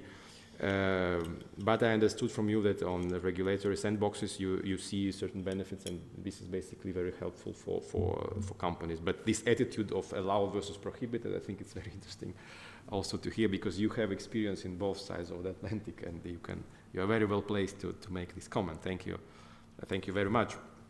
Now I come to Mr. Gross again. Now this second round is about is more forward looking, and in this context, would you consider that the EU budget and investment needs a kind of more focused, targeted, centralized approach to AI policies? Because globally in this field, in an area where Audrey said also money, data, scale is everything, is it possible that individual 27 plus 1, and plus 1 is European, so 27 plus 1 policy and investment strategies and plans be effective? Is it really feasible? And also at the EU level, is it effective to continue the practice whereby several EU financial programs are implemented, by various departments, sometimes not in a well-coordinated way? So the question is again, if we all believe that this scale effect is key here, shouldn't we try to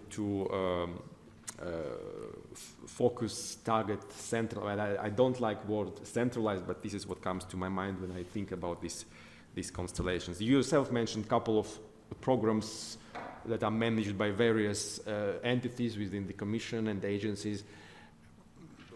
Wouldn't you see it like more effective that they are all operating somehow under one umbrella? And maybe that umbrella would be the AI office, if that's the ambition ultimately. So could you please comment on this? Thanks a lot. Very happy to come back to this, but perhaps you allow me two little preliminary remarks, because I would like to underline what Audrey said, that you trained your model on Leonardo. Just for everybody, Leonardo is one of the European supercomputers, and this is an example which I wanted to give, that this works, so that this access to the supercomputing infrastructure is used, and this is, I think, a very, very nice example that this has as well a practical effect. And second, there was this question from the audience, and I forgot the very good example where we support private-public cooperation in research. In particular, we have ADRA, so we have a private-public partnership in research. This is an example how we work very often in the research side, so that we create consortia with private companies, and they help us to develop the research program, so that we make sure that the research projects are really up to what the industry needs. So there is a very close coordination with the industry, and indeed we have a lot of this kind of coordination, and I would not like you to leave you without mentioning ADRA, because it's quite an important project on data, robotics, and AI. Then coming to your question, and I need to be fast, and I should not speak just faster. This is my normal tendency where I have little time, that I get faster and faster, not to lose anything, but I will try. Should we mainstream? You mentioned basically two mainstream aspects. One on the side of the member states, and the other side in the commission between the different departments. Well, we are a European Union, and we have our tradition that we have member states, and I think it's not bad. I don't think, even as a Eurocrat, and after the elections it doesn't sound like a compliment sometimes, at least in some parts of the Union, I don't think that we should do everything in Brussels. I think it's good that we have member states which are close to citizens, close to our companies. I don't think it's a solution for everything in Europe that Brussels tries to regulate and to do everything. That doesn't help. What we need is that we really coordinate and make sure that we don't duplicate. And that's why what we try with AI, that's what we tried with the coordinated plan from 2018 and 21. We have now 23 national AI strategies. I think that's great. So member states have been woken up, I think, as well a bit by the EU. not everybody, some did it as well, of course, by themselves, but some did not really realize this. And we have fora where we try to discuss and we try to streamline our activities, because we cannot duplicate all these structures. And you see this European HPC, what I mentioned, the supercomputer is a good example. We have them, Leonardo in France, you have Jupiter in Germany, and we have others, Lumi in Finland. But we don't need 27. So we try to coordinate this, and this, I think, is a way how we can do this. Because what we need as well to have, if you see, we discussed in the beginning, I just wanted to say in the morning, because we discussed already so much, what you see is we need a leverage effect. We need volumes of money which we will not entirely generate on EU level. I think the key thing for us to have success is that we manage that every euro we spend on European level is hopefully duplicated or triplicated on national level and then enriched by private investment. That will bring us to levels of investment which really make a difference. If we try to only run this by European programs, this will not be enough. Therefore, we need the member states and we need to find efficient ways to work there together. Now, you can always think, do we have the perfect way? I think if we would say this, we would get lazy. There's always ways to do this better. But I think this is I think, a promising route. The second thing, in the Commission, shall we centralize it here more? Should it all be done in one hand? And of course, every DG in the Commission loves to do everything. So it's a bit what Drago said, don't ask a father whether the baby is beautiful. Could we do and connect everything best? Honestly, I don't think so. I think it makes sense that we have different programs because as I mentioned before, AI is a transversal technology. There's a research aspect. There are other aspects that should appear in other investment programs, like in regional programs, like in investment programs. We mentioned the brain drain, for instance. These are aspects which are done by other programs.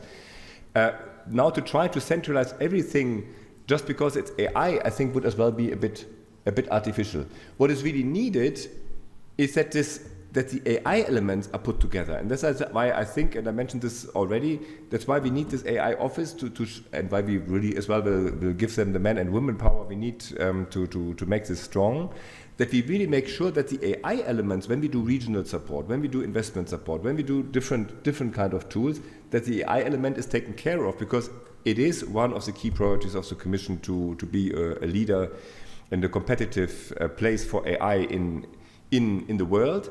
So we need to make sure that whatever we do, we look at this and we make sure that what we do is consistent with other actions. I think that is the way, and that's why I think it's good that we have now one entity where we say this entity should have an overview and should look at all AI-related activities. I think that's a good start, and I hope that it will bring good results.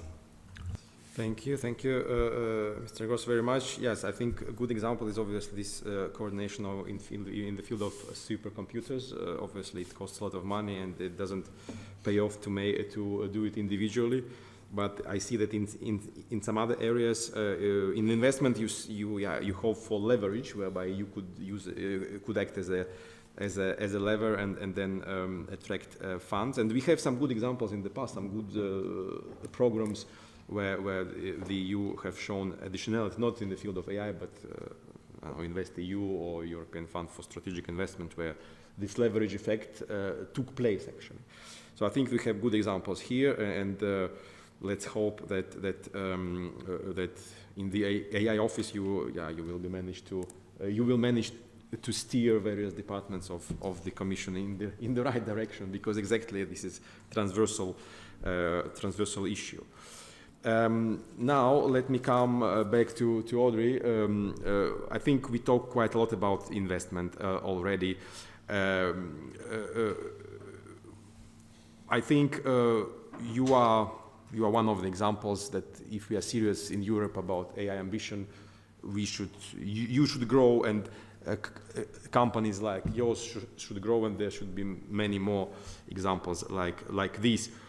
And I think you also said, well, about these regulatory costs. Yeah, you mentioned you are a relatively small company, 60 persons, still growing, but still. How do you adapt to the new legislation? Yeah, how do you adapt to the new regulation, balancing innovation with compliance? Do you want to develop your models already kind of compliant with the existing rules? But I understand it's not so easy, because other competitors shouldn't comply virtually with anything. Yeah? So how do you go about it? I think there's several aspects here, and again, I mean, there's been a lot of comments about what my company was thinking about the AI Act. I was not in the role back in the day, so I'm not putting any personal comment on that, but we do believe that what we are doing is building tools for people. And I think that's where we all agree here, I think. And so that's where the regulation is key. You can't put this technology in the hands of people that would say, let us do regulation, let us self-regulate that. So the risk approach is something that we do support, and indeed we think it's really important. So indeed, for a small company with a single person in charge of public affairs for the world, having to comply with regulation is by itself a challenge, especially when your competitor have years and years of experience with compliance. But that being said, first, my personal opinion is that when you start compliance from the very early stage, it's easier. So we're lucky that we're just 1 year old, and so we'll make it. And we will definitely make it, there's no doubt about that. I think for us, the main challenge is not so much about how do we make sure that we will comply with the requirement of the AI Act, because we will and will be involved in all the discussion with the AI office to make sure that we will land on a code of practice that is achieving this goal of managing innovation and protection of the users and the public. I think for us the challenge is to see the number of initiatives, binding, non-binding, commitment pledge that are popping around the world in AI. And that's a challenge when you're a small company, because indeed you don't have this ability to look at everything. You don't have this ability to sign every pledge coming. And so it was mentioned by Kilian, for us the first thing that is important is to reduce as much as possible the fragmentation of the regulation in the field of AI. So indeed, having a EU regulation is a first step that is really important, and all the startups in the world will tell you the same. Fragmentation of regulation is what is costly and difficult to achieve. The second part indeed is how do we make sure that now that we have this framework at the EU level, we make sure that we do have a global governance that will be following this lead, because again, this internet is by itself a decentralized thing, then it goes beyond the EU. So we need to think about the global governance to make sure that indeed in other parts of the world there would not be too big distortion. The good thing about the EU is that the approach is if you are targeting the market, you will have to comply with the Act, meaning that we are at the same level of our competitors in terms of requirements. What would be helpful for the future is also not reinventing the wheels on the time. There's many parts of what we do that are already covered by existing regulation and existing legislation. So we should not adapt anything just because it's AI. We should look at what is existing, what should be think about differently, and it was mentioned earlier, and what already applies, and let's just do it this way. I'm thinking about the DSA and the DMA that can easily cover the huge part of content production with AI, and let's not reinvent all the time the wheel, because again, fragmentation and instability in regulation would be what would be difficult to follow up for a startup. Thank you very much. I think you gave some good advice in terms of reducing the fragmentation in the EU and the need for the global governance. Well, we haven't been able to touch upon this issue in terms of safety and so on, but obviously it might be subject for any other events. Thank you very much. Then Lucia Rousseau, again coming back to you. Based on your rich peer analysis, what what improvements to the current ecosystem in the EU we need to do urgently in order to rejoin the race if we are serious about claiming or having a chance to claim a leadership or one of the leadership positions in the AI field. And also I noted that this May you have updated recommendations, OECD recommendations regarding the AI ecosystem. What led you to those changes? What's the essence, if you can summarize very briefly of these changes? Thank you. So on the first question, I think we touched upon the different elements, access to data, compute capacity, skills, but also moving from the research, from the lab to the industry. I think where there is a huge opportunity that we have been talking about earlier, but maybe not enough, is to not only look at AI development, but really at AI uptake and how AI can be used for many purposes in education, in health, for scientific discoveries, for environmental sustainability. So all of this part of the story should also be, in my view, also strengthened, and this is part of the European coordinated plan on AI, on this focus on the priority sector. So this accent on use and uptake across industries, I think, is where there is a huge potential for the EU. And just looking at the recommendation on artificial intelligence, as you mentioned, we made some changes, but some updates last May. They were not they were important, but the recommendation in its form stood the test of time. But just to mention some that were more prominent, of course, there are safety concerns that have emerged. We know about the safety summit that have been called. So the recommendation now calls more explicitly to have safeguards and mechanism to ensure that if AI systems risk causing undue harm or exhibit undesired behavior, there are mechanisms to override or repair, decommission the systems. And then one of the main concerns is the growing importance of addressing myths and disinformation that has been amplified by the rise of generative AI.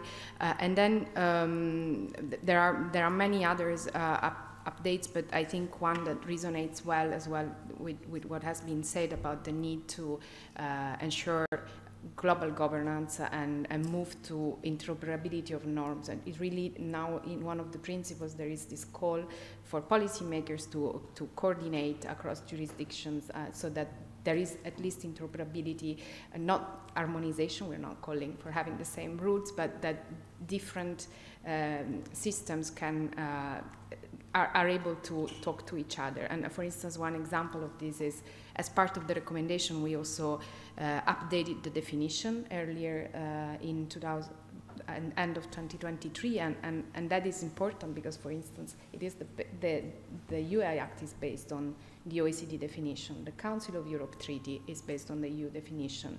The NIST framework in the US is based on the definition. So we are not saying how to regulate, but what to regulate at least is the same across jurisdictions, and that reduces the uncertainty for businesses on how to comply, because we are looking at the same thing, and that's already, we believe, a first building block. And then there are other works that we are undertaking at the OECD, like developing responsible business conduct, which would again map different risk management framework to offer to businesses an overview or a framework that takes into account the different frameworks across countries. But this is work in progress. Just Thank you. Thank you. No, while listening to you, I had an idea because we always talk about the need to coordinate, cooperate globally. But what we see happening on the ground is actually the race. No one cares about. No one cares so much about cooperation, rather about being the leader. So when I hear on the one hand, yes, safety and so on, but on the other hand, and we know that what happens in some more open jurisdictions, but we don't know what happened in those that are a bit closer, more closed. Yeah. So how do you see this issue where we try to play fair, but we know that other people don't play fair? How do you do about it? And I think in the EU, this recognition is coming more and more. In not yet maybe in AI, but in field of trade relationships, economic security, we are coming to this realization. So that's where I have, at least myself personally, a bit of a dilemma. So if any one of you could comment on this, I mean, what do we do? What do we do? Yeah, Dragos, maybe not everyone, but Dragos, maybe you are best placed to. With pleasure. Certainly, we shouldn't be naive and think that every government is sitting out there and thinking, "Oh my God, how should we cooperate better and how we should align and converge." There is clearly a competition at stake, and we have to be as equipped as we can, as prepared as we can, both politically but also with all the economical tools and the rest to stay in this race. Stay in the race. I think the ambition to win it's a different discussion. But at the same time, and I think Audrey's plea is a plea that I'm hearing from everyone. At the same time, we should not ignore two things. First is that societies in democracies are more or less expecting the same things from their policymakers and politicians. So in a democracy, people will be asking governments to come up with frameworks to protect their interests. That's number one. And number two, the companies, the economic operators will be wanting some form of alignment. Okay, convergence is too strong a word maybe, but alignment of governances, while accepting some diversity which is inevitable, but at least some form of functional equivalence of those norms and at least a governance that starts to be a bit more consolidated than what we have right now. I think it's something that will be coming as a request from the business environments that cannot be ignored, neither by the US government, nor by the Japanese government, nor by the EU, so on and so forth. So I think that the combination of all of these forces, the actual genuine effort is being invested to create the conversation around governance, then the pressure from the business sector, the pressure upwards from society. I think all of these things will combine to arrive at a point where we will be somewhat pushed to really seriously invest in creating a governance that is aligned and interoperable. Not more than that, but interoperability of the governances and cooperation between them, I think, is something that can be achieved. Thank you, Dragos, very much. Good that we all recognize the problem and see whether we'll solve it. Okay, I think now it's time to go to the audience. As I said, we will be slightly over the schedule. We go to our audience, maybe with 3-4 questions. We'll see, and then probably I will close. So, Damian. Yes, thank you, Mr. Kozlov. So, I think indeed excellent questions received and very popular, it shows by your votes. And I think we've got 5 that really feed into the debate. So I think we can do one quick round with every speaker. But I would just like to ask you maybe to be brief in your responses. I would like to start with then Mr. Tudorache, maybe a more political question. Does having our European cutting-edge startups, I will not mention any, financed by American hedge funds contradict the purpose of an independent Europe, so kind of a strategic autonomy context? I don't think it contradicts it, but I think it highlights the problem. It highlights the problem that was mentioned by pretty much everyone at the table, which is that if you are a company like Mistral and others, and if you're looking for money, you are inevitably going to also end up asking money from investment funds outside of Europe. And you do so not because you very much love it, but because you have to. Because why? You don't have that same of venture capitalism here in Europe. And that is something that we absolutely have to solve. Again, I won't repeat what the others have said already. If I may just bring some clarification here, 65% of our company is funded by European funds, and the control of the company is under the hands of the founders and the employee. Thank you very much. Of course, this is not a trial bench. This is basically feeding into the debate. But I think in the context of this question, I would like to then give the second question, I think, to Mr. Kilian Gross. So do the current EU policies, digital infrastructure investments, legislation, do they motivate international big money managers to invest in AI in Europe? I very much hope so, yes. Because I think, and I think AI is a very good example for this, because what we see is now, when we started this race to the AI Act, as Dragos pointed out in the beginning, because some people really criticized us whether this was needed, now we see a lot of initiatives in other parts of the world. I think it starts to become a competitive advantage that we have now a digital rule book in Europe, and that we know which are the rules according to which we will ask our companies to play. And I think this clarity will help. And we should not forget that in other parts of the world, we always compare now with the US, there may be sometimes a bit less rules for a number of reasons, but then there is very significant liability claims, which then often retroactively introduce rules, which are then only come into play years after things have been placed on the market, which is as not. So I think this legal certainty which we have is a competitive advantage. Okay, thank you. And now back to the private sector at the end of the table, so Audrey Heblin-Stoop.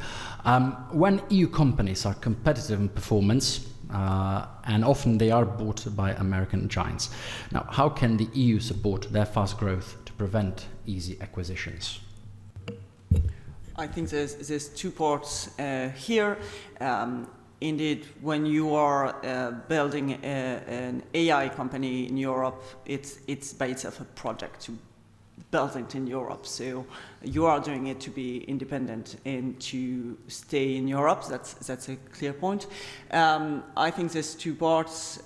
Indeed, how do we make sure that we can help, but we have discussed that extensively, we can help gathering European fundings coming from VC, coming from corporate. That's the first part. The second part is making sure that those companies can become profitable. Okay, so far so brief, and I think right on the point. So I think next question can go to Mr. Gilles Galvis, and it's a bit different angle. Artificial intelligence presents significant inherent bias stemming from their owners. We've talked about that. Their algorithms and the training data, and that risk must never be overlooked or played down. So how would you comment on that? Thank you very much. It's a very relevant question. Actually, the first risk we mention in the AI strategy of the Court of Justice is bias and discrimination. So I could quote the possible mitigation strategies, ensuring a correct level of awareness of training of the staff, selecting, creating, testing, or implementing the AI solution. And as I mentioned, the possible AI solutions we could utilize are being tested, and we're looking at other outside tests, and have a good discrimination bias test for the training and test data. So this is something that obviously every user, including public sector users, have to take this into account. And it's also kind of an overall worry if we have too much of a concentration in the sector and less choice. It's an issue from the competition law side of things, which is, of course, very relevant for us in the General Court and the Court of Justice, but also for us as a utilizer of such tools. Ideally, more competition, more choice is better. Very well, thank you. And last not least, I think we go to Lucia Russo from the OECD. Last question, I think, for today. Bloomberg, the media, published recently an article saying AI's hidden workers are stuck in dead-end jobs. Now, the question is, what are the risks for the EU job market in connection with AI policy? So I think there are two aspects here. The first one, I guess it refers to the hidden work to train and to label data that happens somewhere else in the global south. If I haven't read this article, so I think I get that. And then the second question, if I understand correctly, is around the implications of AI on the labor market and where, what are the projections. So here, of course, the rise of generative AI has shifted the concerns, because there were up to now most to routine, low-skilled jobs that could be automatized, and now it's getting to cognitive tasks that can be also subject to automation. So there are projections that are quite diverse. So we have even 40% that jobs that could be affected by AI. The jury is still out, because also there is, I think, a need to assess what will change in jobs. Some tasks may change, some tasks, so AI may de facto may become complementary to workers. So requiring different skills and training for these different skills. And then what the studies point out as well is for the need to develop more communication skills, soft skills, team management skills that are beyond what the AI can do. But yeah, there are, I don't think there are clear results or peer-reviewed studies yet. There are experimental studies on how performance can improve and how some tasks can be substituted or complemented. Okay, thank you. And I think this brings us also back to the initial words of President Mr. Murphy, who said that I think in Ireland it's estimated 2/3 of employment would be affected. So I think this ends our time for questions for today. I think we hope that we've picked the right ones to feed into the debate. There were many more, and we will share them afterwards with the panelists so that they can reflect upon them. And I hope that their answers were useful also for you today. Back to Mr. Kozlovs. Thank you, Damian, very much. We are already a bit over time, but I warned you, and that's also because of you, my dear panelist. But now I think still, let's do a very quick, really like half minute or one sentence, one small paragraph about just picking up what Audrey said. We need to act today. So what should we do today, or on Monday, or maybe on Saturday? What would you do? What should Europe do as soon as possible to come closer to address the problems that we have identified and meet the challenges of this race? Please, in whatever order. Maybe let's start for a change from that side. Mr. Gross. What shall we do today? We should certainly not waste time. We need to act fast. We need to act now. I think we need, when we implement the different legislations, in particular the AI Act, we need to have a 360-degree perspective, not only looking at making everything safe, but as well securing innovation. So that was always our objective. And we need to monitor clearly and coordinate well that we bring our different actions to scale so that they can produce a necessary effect.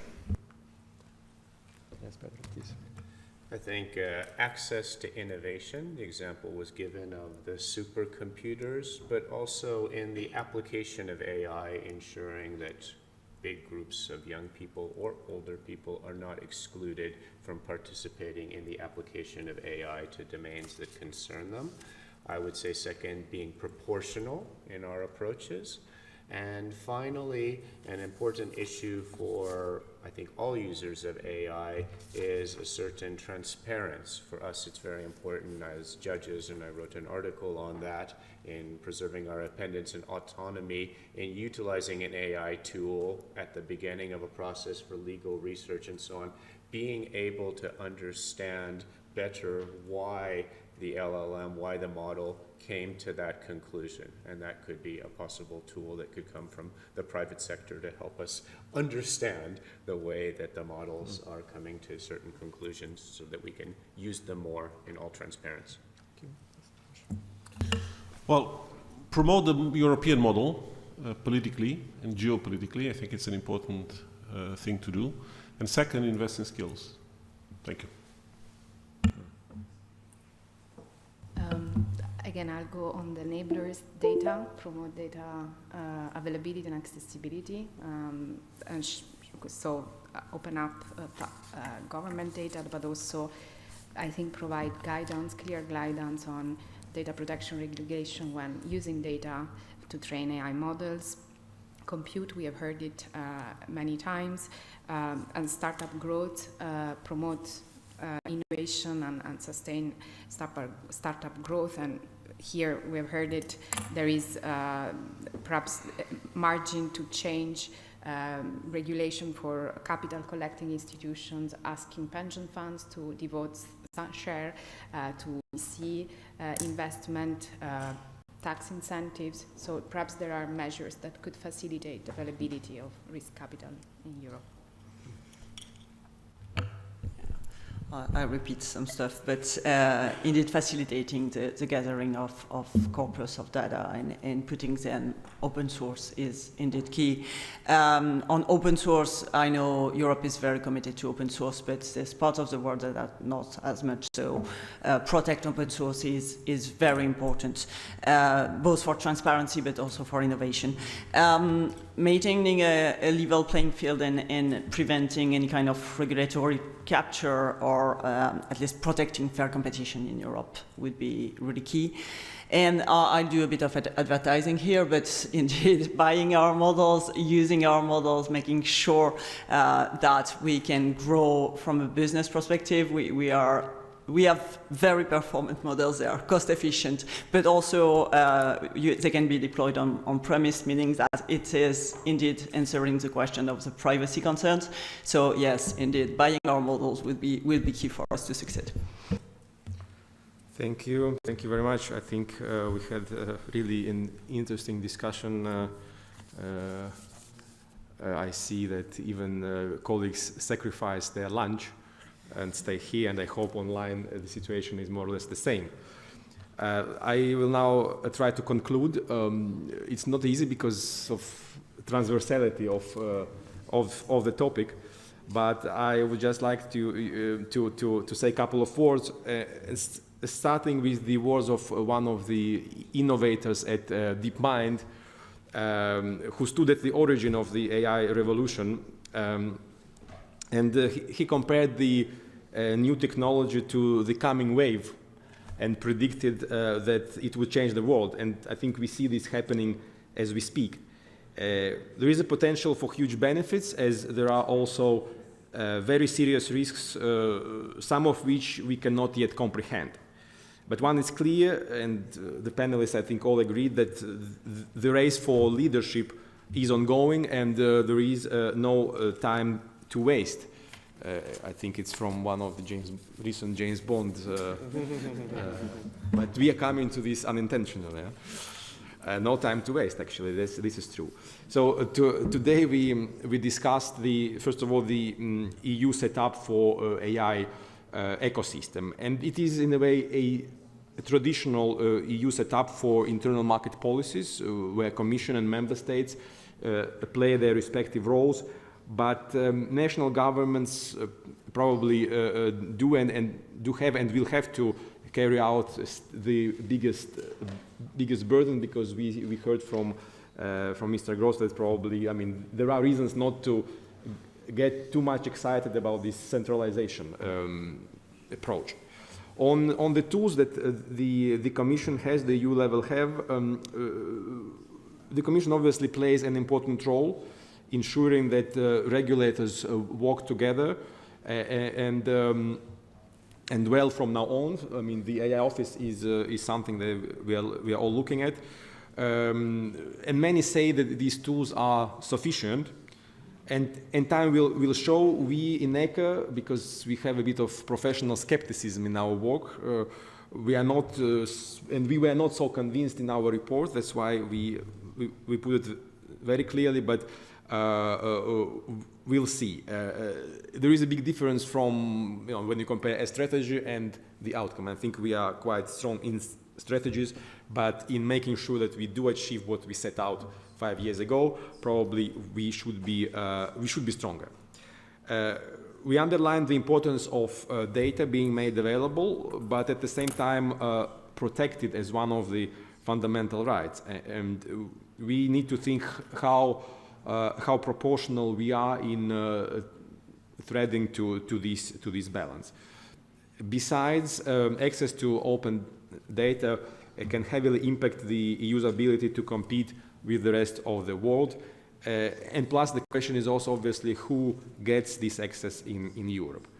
On investment, we in our report said that first of all it's very difficult to estimate investment from different sources, and some of the panelists kind of concurred with this. But on the other hand, I have a feeling that we shouldn't be overly frustrated about investment. Investment does happen in Europe. It is true that in the United States, these venture capital markets are more mature, they are bigger, they are structured differently, but the EU does a lot in terms of public investment, and we are reaching talent, researchers, and more startups per capita than elsewhere, as we heard. There are some wake-up calls, however, for example, retaining talent in Europe, avoiding brain drain. Well, we've been talking about this already since I remember myself in the European affairs, and it's still happening due to different reasons, but it's still happening all the time. Not only intra-Europe, but more importantly over the Atlantic. Huge work needs to be done to access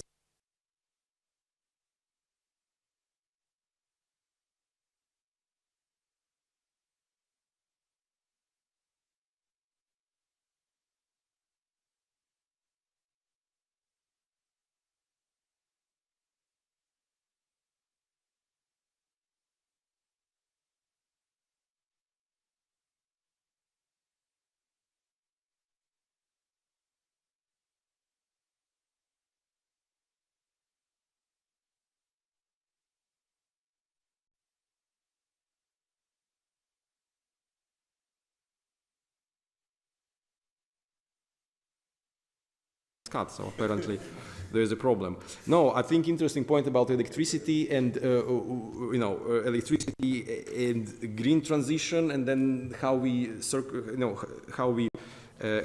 and there were also calls maybe these big investors, pension funds, insurance companies could be allowed to invest in venture capital, but now they are asked to invest in the green transition. So I mean there is a limited pot of money. It's all about priorities.